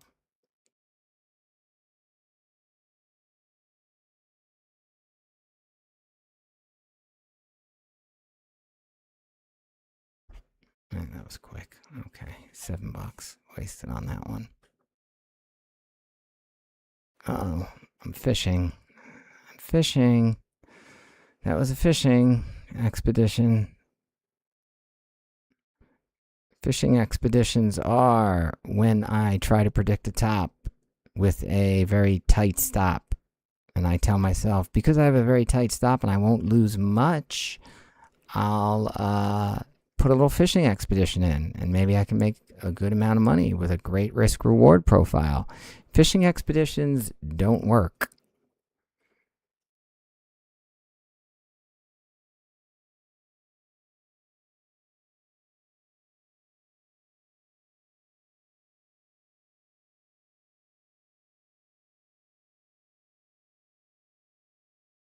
Hey, look, somebody's in chat. Yo, bro. What up? My first chat. All right. Now I want to try another fishing did I already miss it? I am going to try a fishing expedition here. Only risking $11.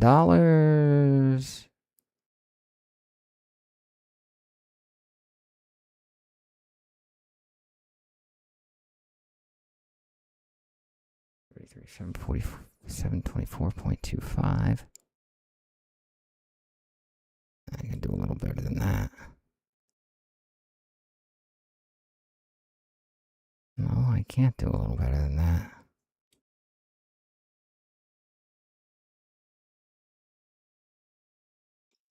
All right, ugly. Another ugly fishing expedition.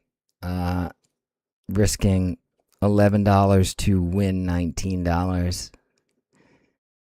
Problem is, even if I win this one, it really doesn't even cover commissions. So why bother?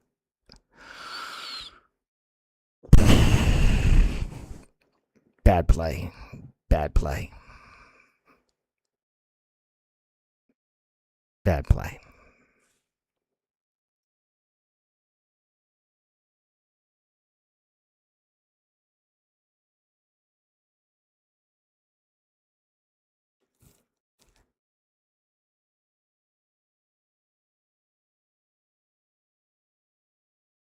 Oh, wait. Well, if it wins, you know what? Winning fixes everything. If it's a winner, Good play.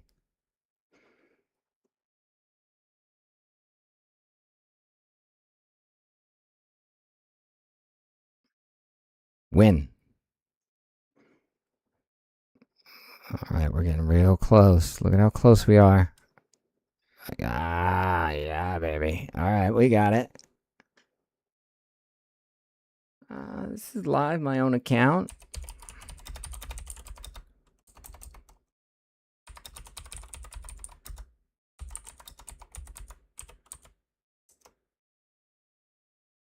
Yeah, I don't know. I've never messed around with yeah, I actually, you know what? Years ago, I was part of a prop firm. We're talking like 10 years ago. Um, did it for about a year. I learned a lot there. I did. It was cool. Um, but that was a prop firm. Now they have all these prop accounts and like they fund you and you have to meet certain requirements. I haven't even looked at any of those. I've been trading with my own money for so long now. You know, maybe I should look into it. I don't know, but I've never looked into it yet, really. I mean, how does it even work? Do they I know they give you some sort of test, and if you pass the test, they like fund you or something.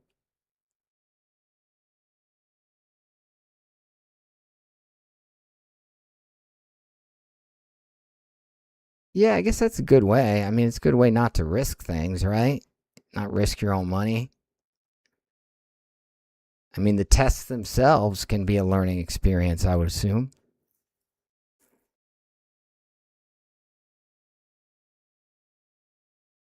I'd really like us to break below this level here.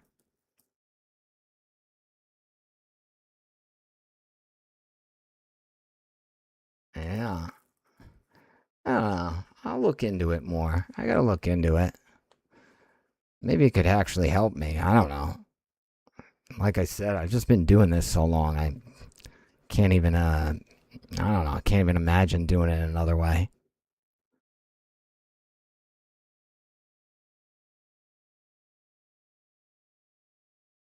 Well, we've got a nice level here. It's 733 basically. You can see here on the chart, it's formed a level a number of times here. So if we can break below it, I think we might have a run in us lower. Maybe a good run, at least to 732, maybe to 730. 732 would be the safe out. 731, 730 if you really want to try and stretch it. But we got to break below it first. And we got to break below it, honestly, with some momentum. You don't want to see like a little touch below it and then right back up. Some sort of fake out move. That would be bad. And the algos, they do like to do that. They like to dip right below the resistance level, mop up people's stops, get people to enter, and then shoot in the other direction. So I've got to stop in here. I'm going to get short if we break below this level, but I'm going to be very wary in terms of if we immediately shoot back up. I'm not going to like that. I'm going to get out quick. I'm going to want to see momentum downward quickly if we break below it.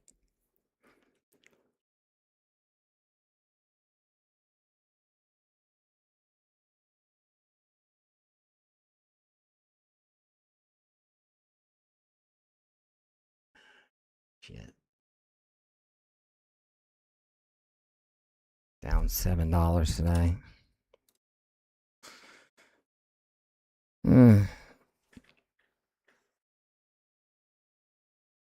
Whatever. It's not bad. I've been trading really sloppy today, as usual. I mean, I trade sloppy, basically. That's what I'm trying to fix.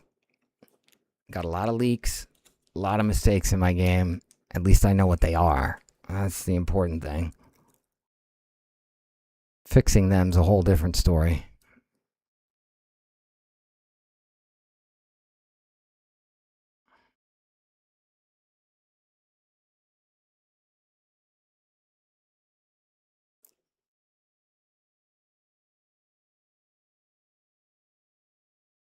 Yeah. So if we break below this, I'm going to grab 2 MES shorts. MES is basically just SPY. It's just a trading instrument I use. It's a future, makes things easier. But it just tracks SPY.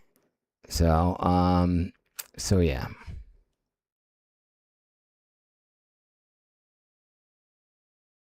Yeah, fixing leaks. Fixing leaks, it's tough.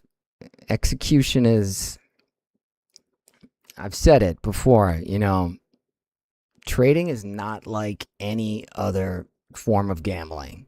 Sports betting, poker, whatever, casino, in all of those arenas, you get time to think, you know? Yeah. Oh, yeah, you got to correct them. Yeah.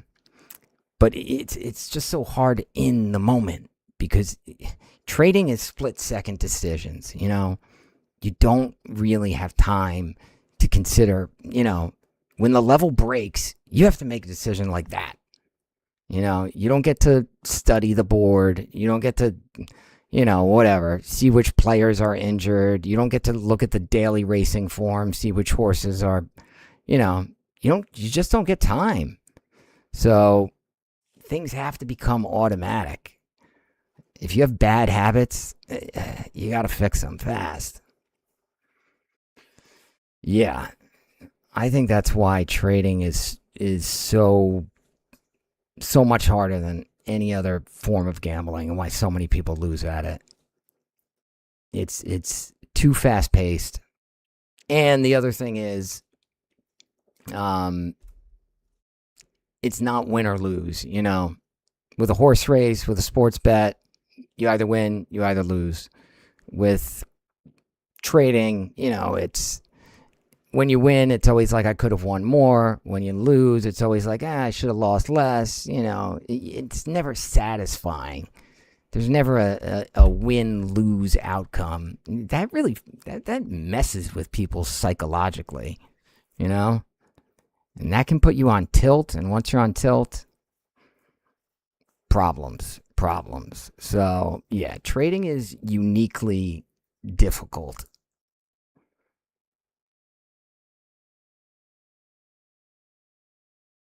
I'd really love this level to break. I'd like that. It does not. It's really fighting it right now.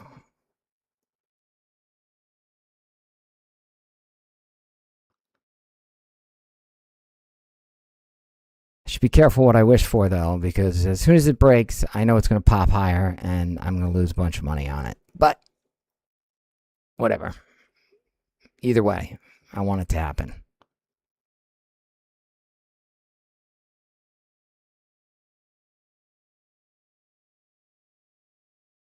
Now look, it looks like we're breaking higher here, which is actually a pretty good sign, because if we break higher, that can tend to be sort of a sweep out move the other way. Like they sweep out, the I don't know, bulls, bears, whatever. I'm having trouble thinking of it, but whatever. It moves higher, it sweeps people out, then the actual down move comes. Although that wasn't a very large up move. All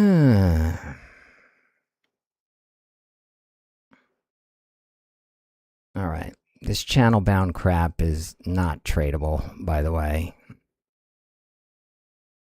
Nope. Okay. We hit it. We got it. Here we go. -2 MES. I've got a quick buy in just in case. Okay. So now I'm down to 1. I took a quick profit there. Now let's see if the rest of it wants to run. I took a quick profit at 732.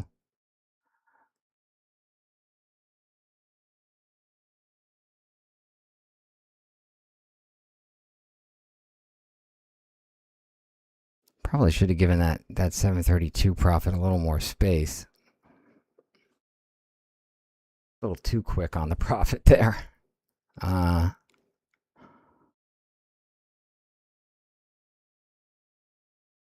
Yeah, I don't know. Why did I set that? Why did I set that out so quick? Hmm.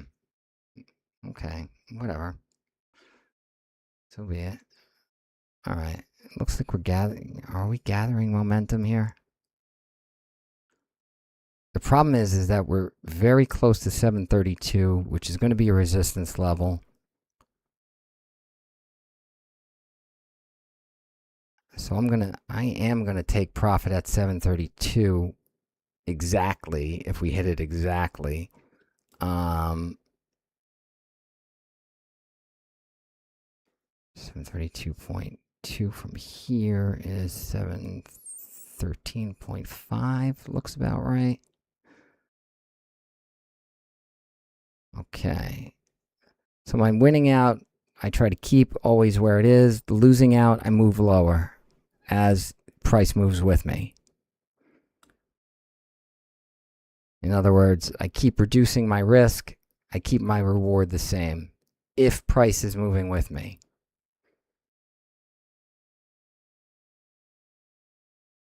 That's important, by the way. It really is. It's a big. A lot of people do the opposite. As price moves against them, they move their losing exit away, and that's how big losses turn into even bigger losses. You know, or they'll exit winning trades too early. You want to do the opposite. You want to keep your winning exits where they are, maximize the profit on them. You want to move your losing exits closer to minimize damage. Oh, did we get it? We didn't get it? Okay, wait, close enough. All right. So we just hit 732. I took the profit at 732. Now, do we want to go below 732? That's going to be very tricky.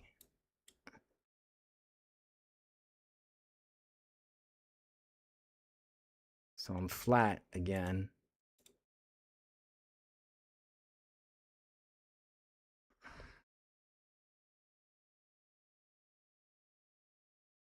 Ugh.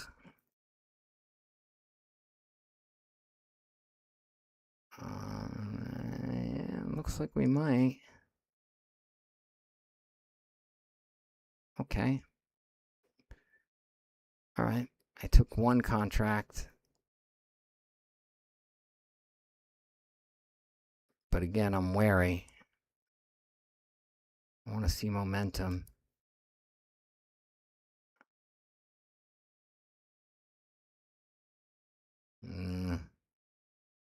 I don't know. This one's rubbing me the wrong way.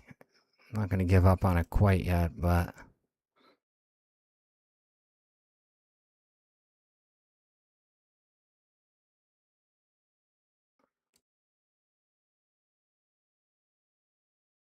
732 was a really sort of a clean out. Eh, I'm getting out of it. And I want a little more confirmation before. Because even if we are going below 732, we could just have a bounce all the way up to here. And I'm not going to be able to survive that. I'm not going to hold through that kind of bounce. So I'd rather just wait for confirmation.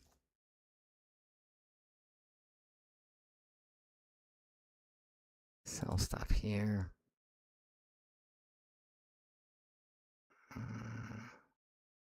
731.56. The exits are just so sloppy here. They're so bunched together. I mean, I think 730 should be a pretty good exit here.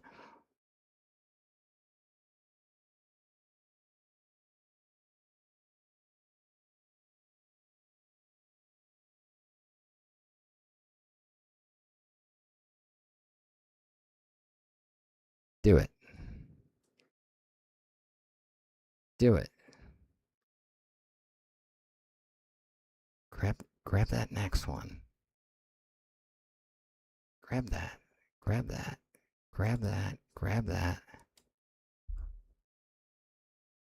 Grab that. Grab it. All right, come on. Grab that fucking out.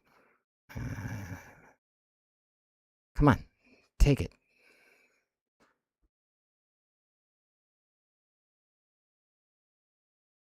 We got a hair trigger on this one. I want to see momentum. Go away.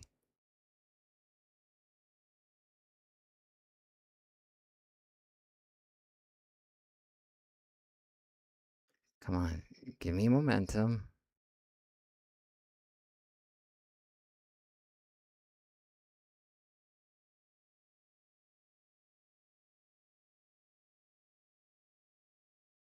Momentum lower. Go, go, go.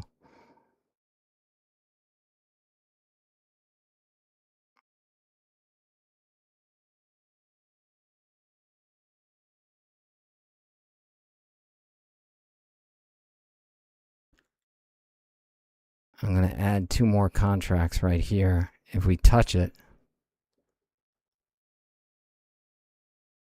but we're hitting resistance.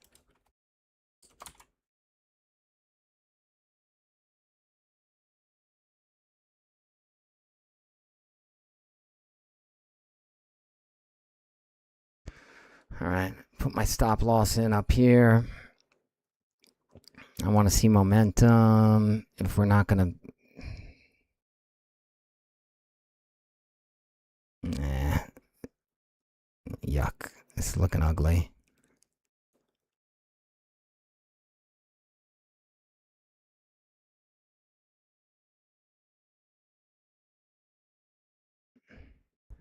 Not seeing the momentum I want to see right now. 731.93.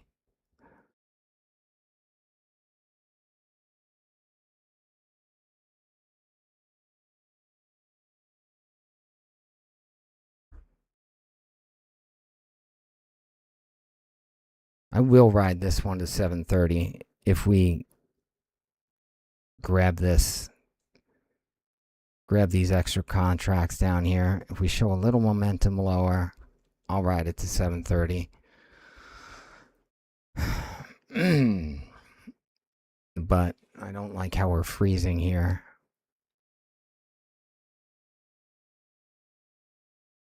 Come on.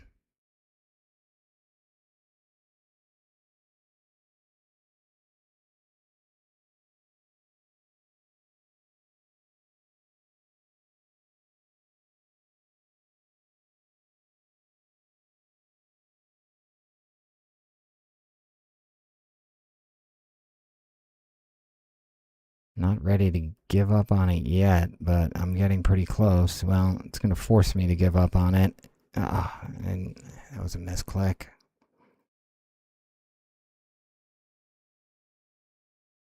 Love a good misclick.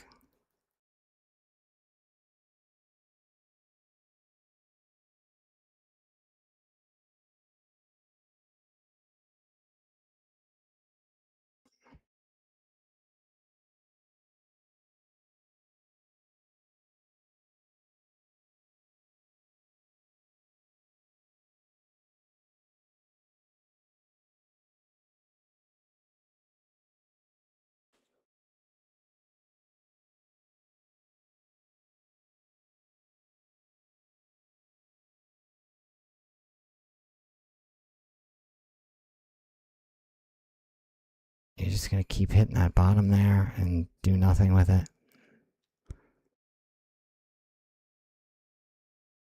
Countering some sort of wall there.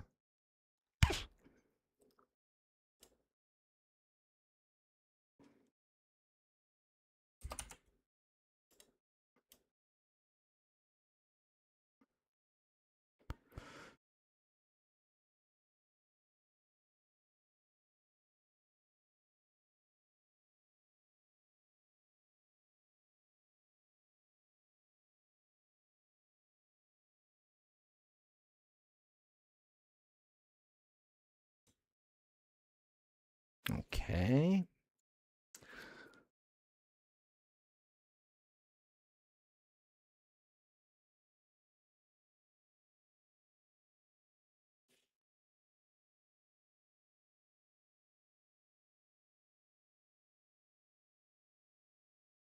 I'm still a believer in this. I am. It's just the timing. When I try and short it, I can't have it bounce up in my face and lose a bunch of money. So the timing becomes very difficult here. But I do believe we are headed to 730. It's just a matter of when and how.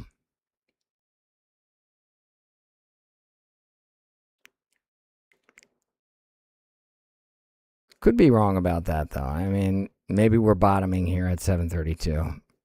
Distinct possibility. It's just, I don't think so for whatever reason.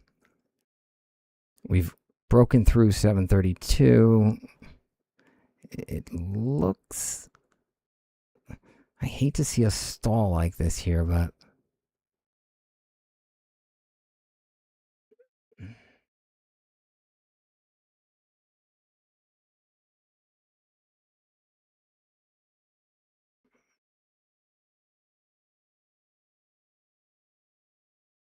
oh, we grabbed it. Okay. Okay, we're in. All right. Goal is 730 here.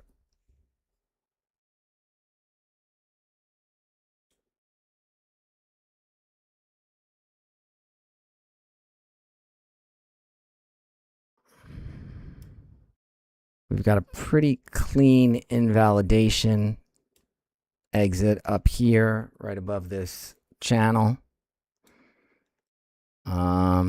This is 3150 right here. So we want about 13 points below this. 450, 9450. 9450. Okay.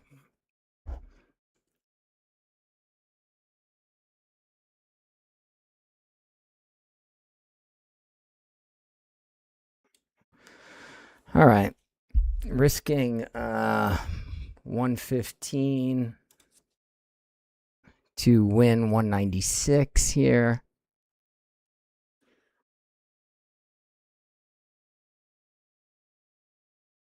I have to say I like it. I like it. I could be wrong. My size certainly could be less. I don't need to have 3 contracts on here. I could just do with 2. But yeah, it's about to hit 3 o'clock too. That's not exactly something I like.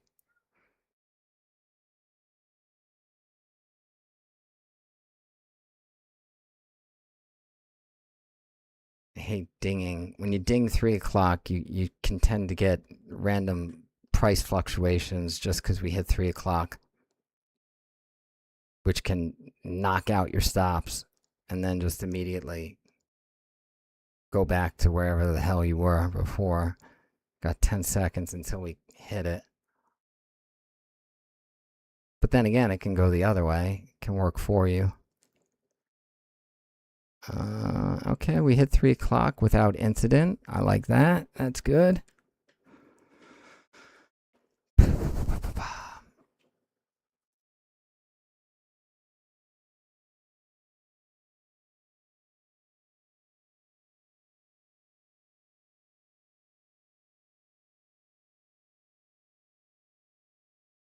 I like this play. I do. Chart's friendly. We've had downward selling pressure all afternoon. I don't like the way it's behaving right now at all.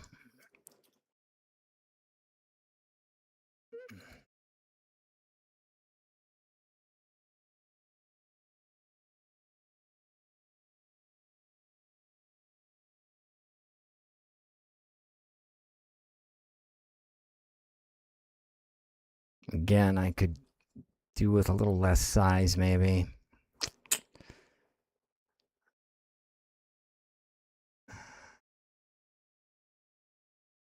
Lower the risk here.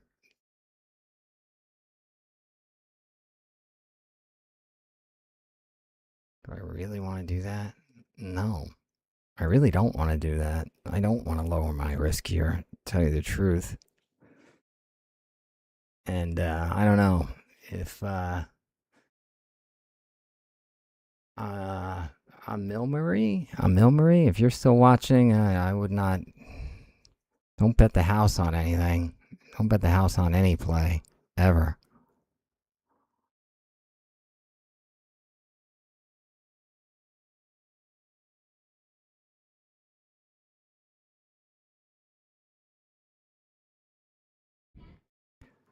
It's got a few things working in its favor. One thing that's not working in its favor is that it just turned 3 o'clock. 3 o'clock can mean the tenor of the market changes. So we've been drifting lower all afternoon. Sometimes at 3 o'clock, you just get a different vibe. It changes, whatever reason. So that I don't like.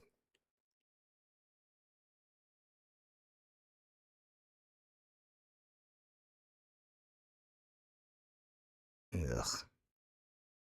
Come on. Give me a little movement.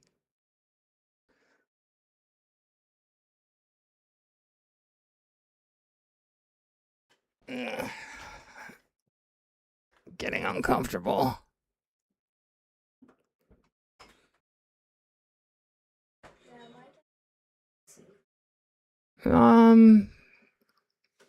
I'd say about half an hour. Half an hour, I'll be done. 30 minutes. Sorry, but I'll try and end sooner. My son, he wants me to get off the PC so he can play Minecraft. Very important.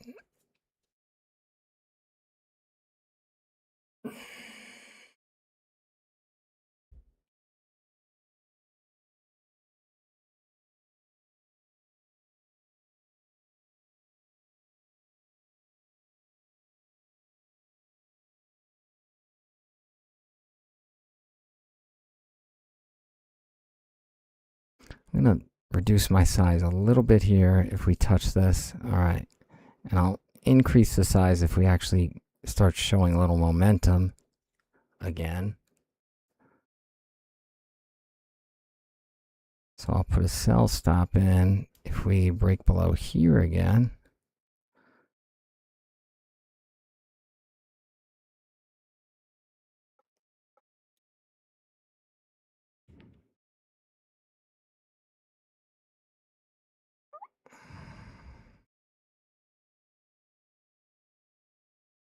You know what? I can do that twice. I don't need to do it once.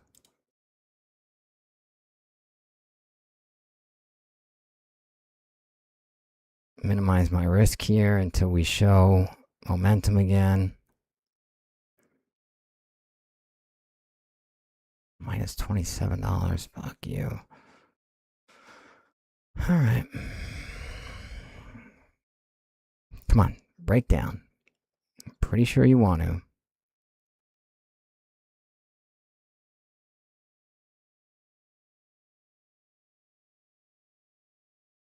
There we go. Okay. Shit. Did I grab size at exactly the wrong moment? I hope not.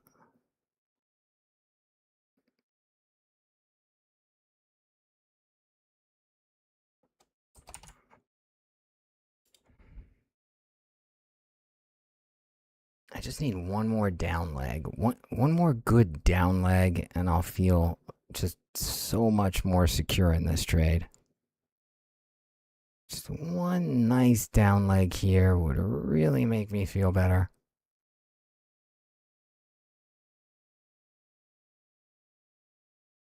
One really nice down leg would really make me feel better.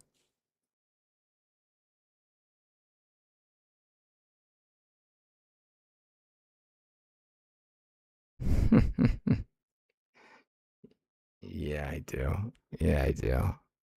He's a gamer though. He needs like he needs a supercomputer. Anything less than like $1,000, even that, I'm not sure he'd be able to run the games he wants to run. But yeah, he needs his own computer, big time.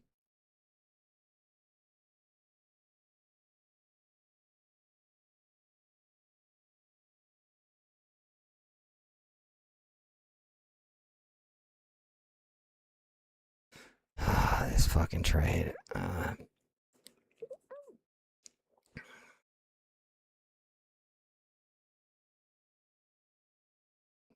Yeah. Did I somehow grab two more contracts at the exact wrong moment? I mean, look at that. Right on the tick. One tick lower, and I wouldn't have grabbed them. That's seriously what happened.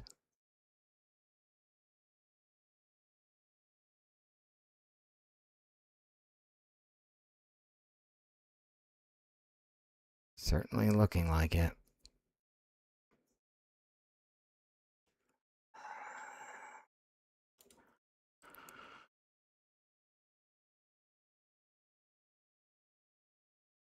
Reduce my size again if we go lower. I hate doing this.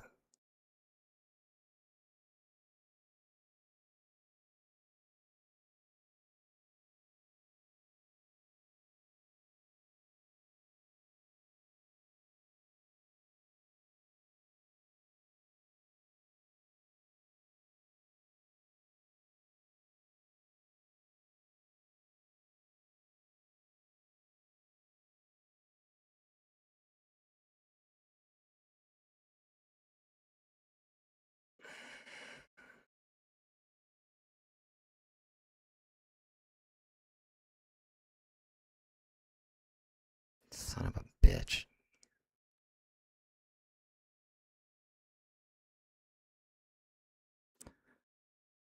Motherfucker. All right.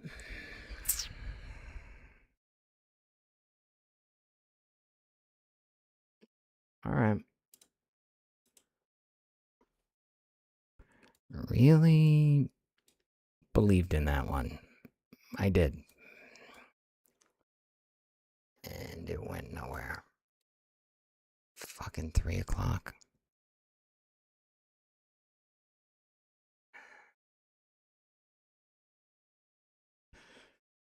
All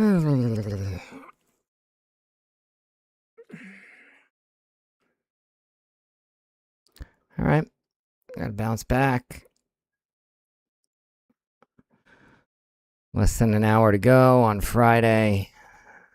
How come Friday is always like this? Always have to go into the weekend with a loser, you know? You can never go into the weekend like with a nice winning feeling.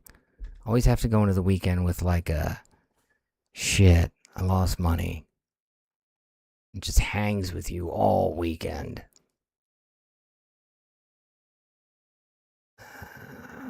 Pain in the ass.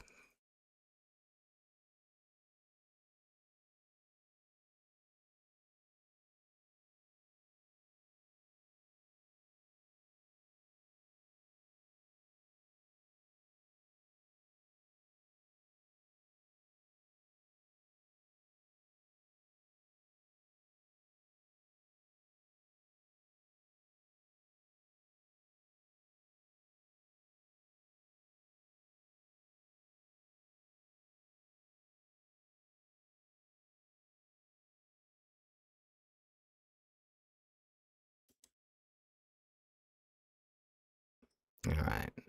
One contract revenge trade here. I know it's a revenge trade. I do.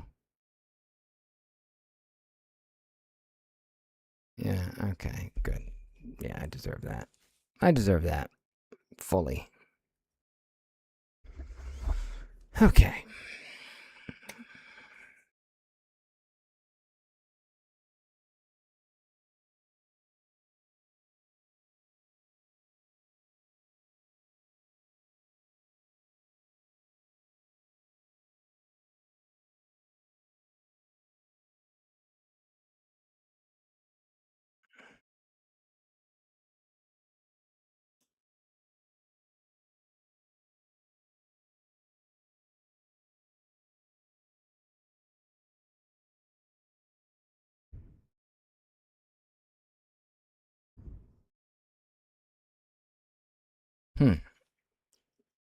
I don't know.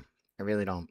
I have two theories here. Why they're headed to 734 as a peg to end Friday, or we're headed back to 730. Although we could just hang around 732. I mean, that's quite likely also.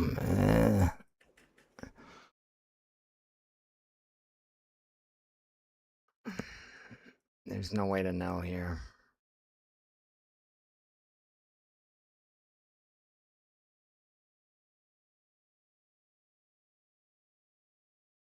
Tempted to stick with my original thesis of 730, but that was annihilated by that up move there.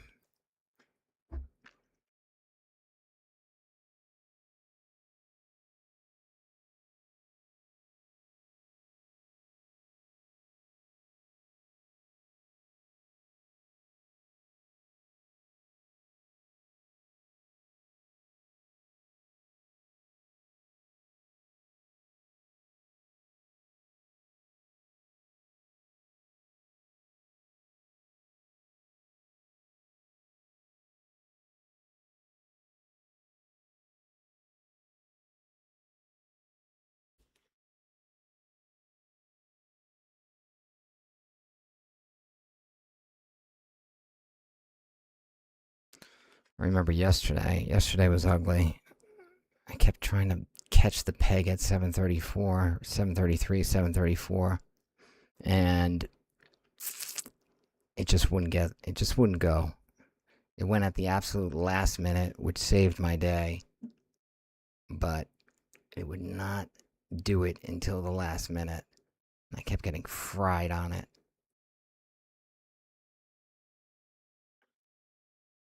Now, do we want to go back to 734?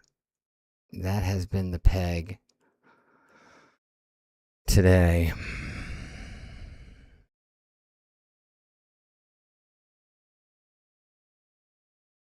Fridays do like to end on a peg. I don't know. There's not enough information here.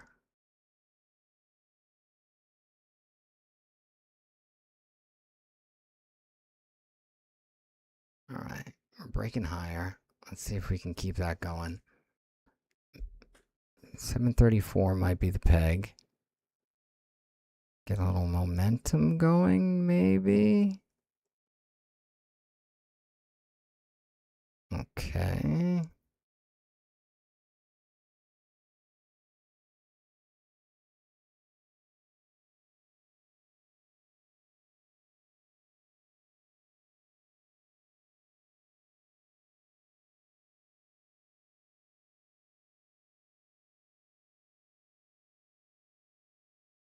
All right. I like momentum. I like if we break through this little level right here with some strength would be good. Okay. All right. Let's take it.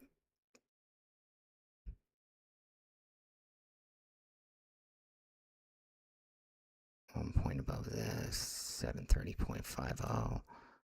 730.50.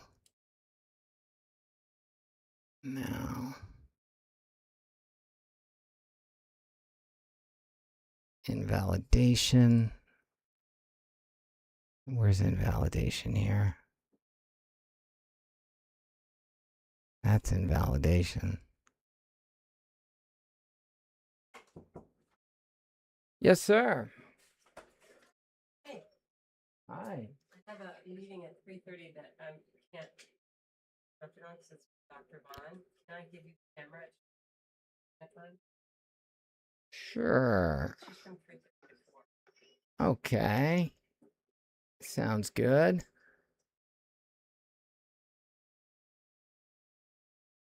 Gonna leave the door open. That's nice.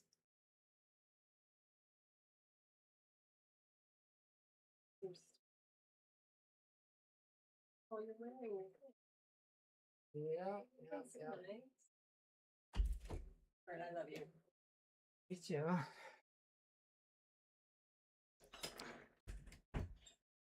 Let me trade. Let me trade. Don't interrupt me.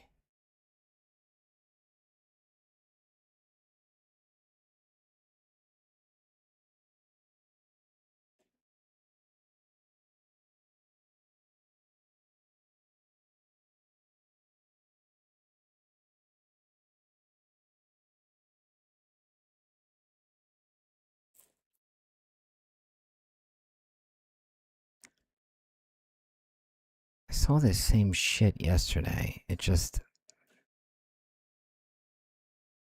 wanted to climb towards the peg, but it just did it in a piecemeal fashion, which was a problem.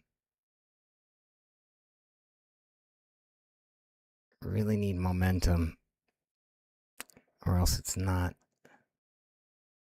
profitable.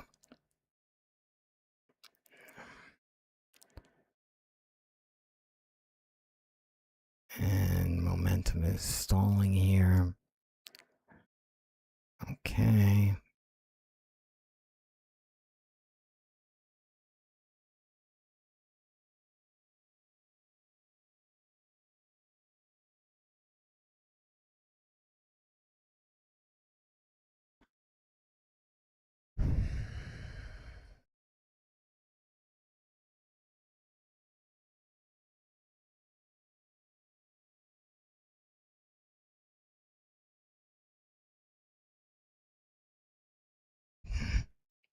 Stalled again at that top there. Okay.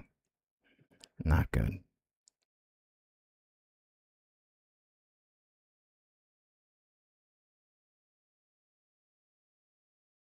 Oh, there we go. Okay. Back in.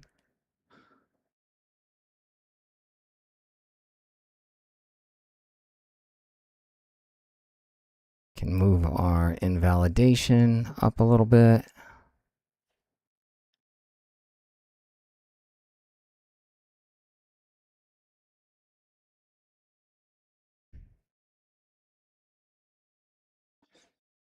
Approaching 733. 733 going to be a problem? Is 733 going to be a problem?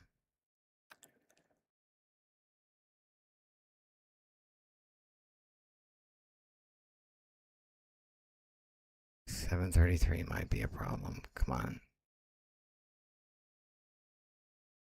Come on. Push through it.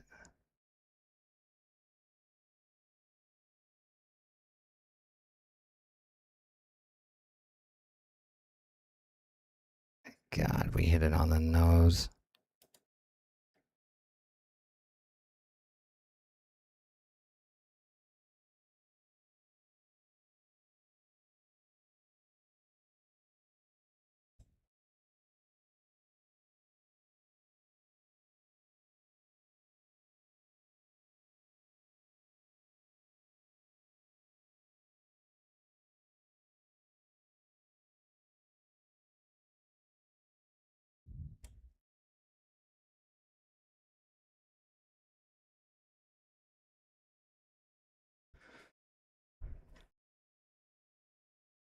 We've got to come right back to 733 and bounce through it if we're going to have any hope of getting to 734. Got to rip right through it, not pause at it again. Odds are we'll get back to 733 and at least pause there again. But to have any hope of getting to 734, you got to tear through it.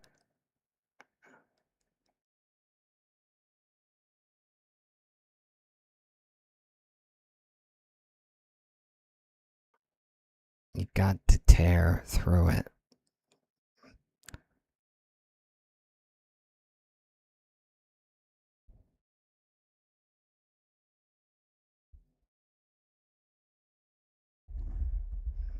Oof. That was not good.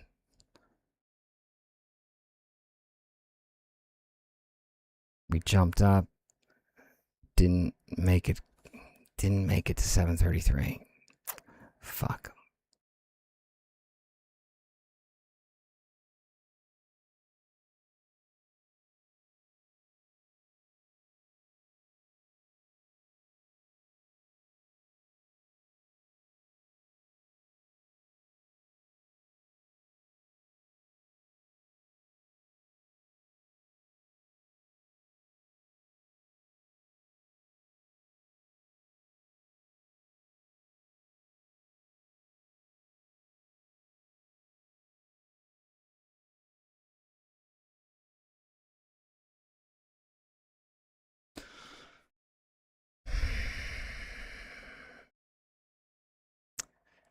Yep, 733 was a problem.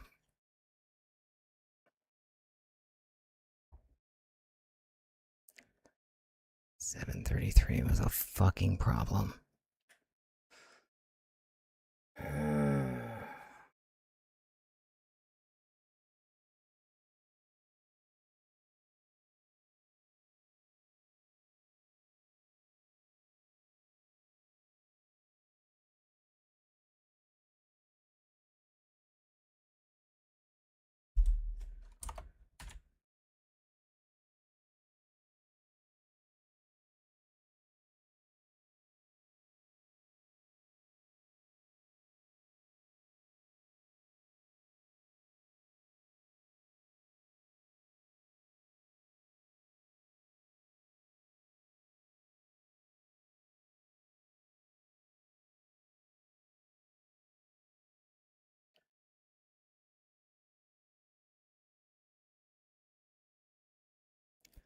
Same shit we saw yesterday.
All right.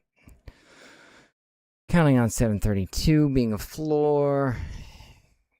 Getting back to 733.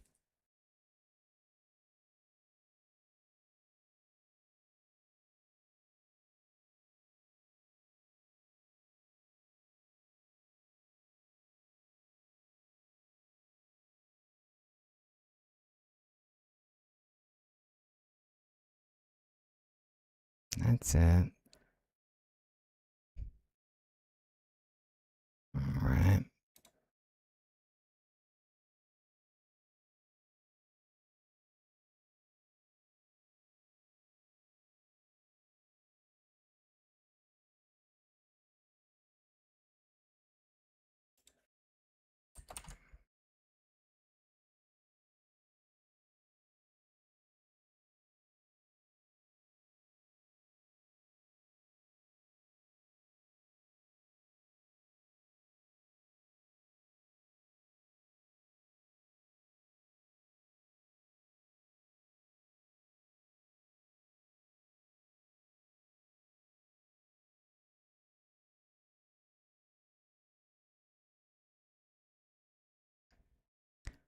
I would like to win this trade. I really would. Let's not end Friday. And the baby's crying. All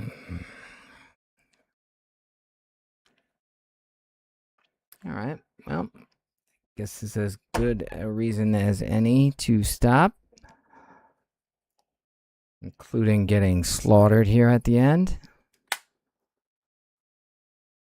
really can't believe that 7:30 trade didn't work out. God, that looked good.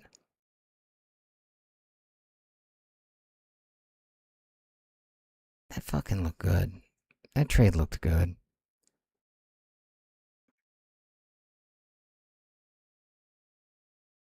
That trade looked good.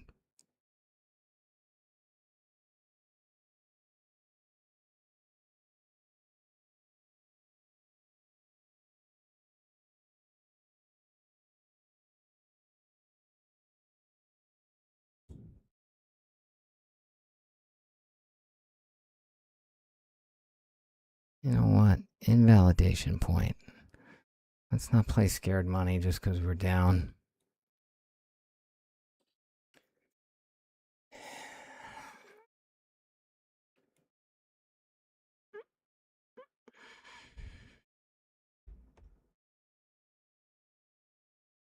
$7.87, $7.92.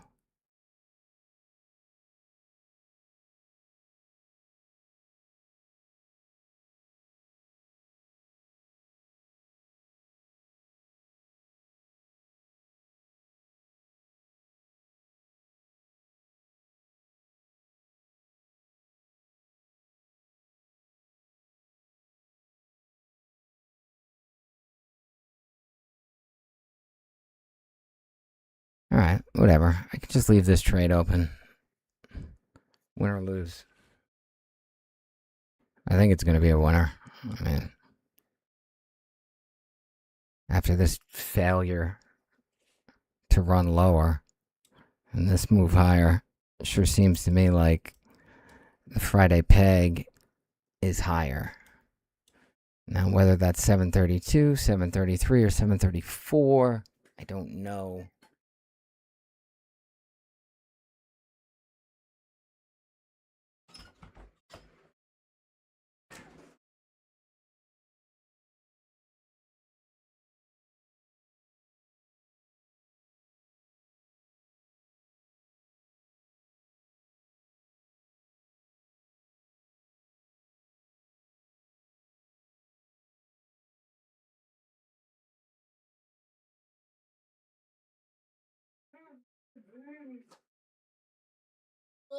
Yeah, Mickey. What could be more interesting to a baby than daddy's stock charts? What do you think? Would it be bullish or bearish? I don't know, Charlotte. I don't know.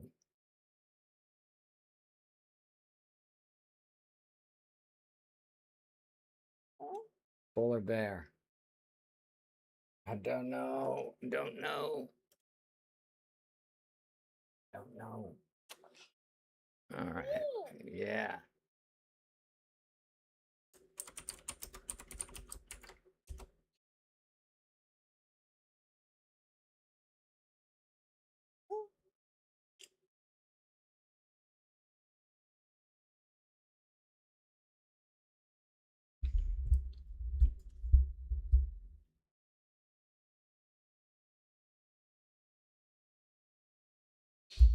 That trade's gonna lose. That's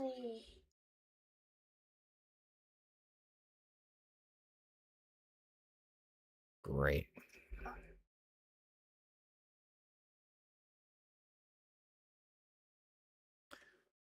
Oh, Dad's getting destroyed today.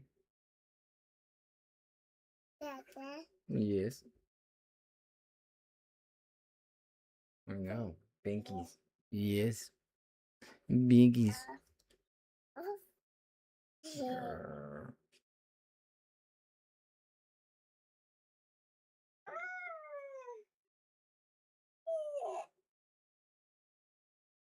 I don't know how I'm supposed to trade with you in my lap. I really don't.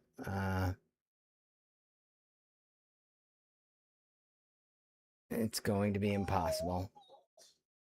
It's going to be impossible. I'm just going to lose money.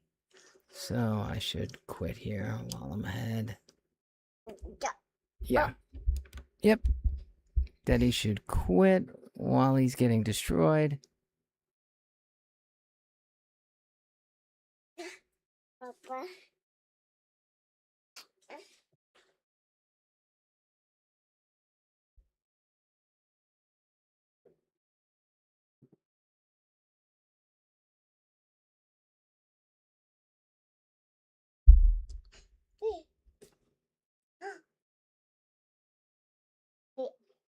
Yeah.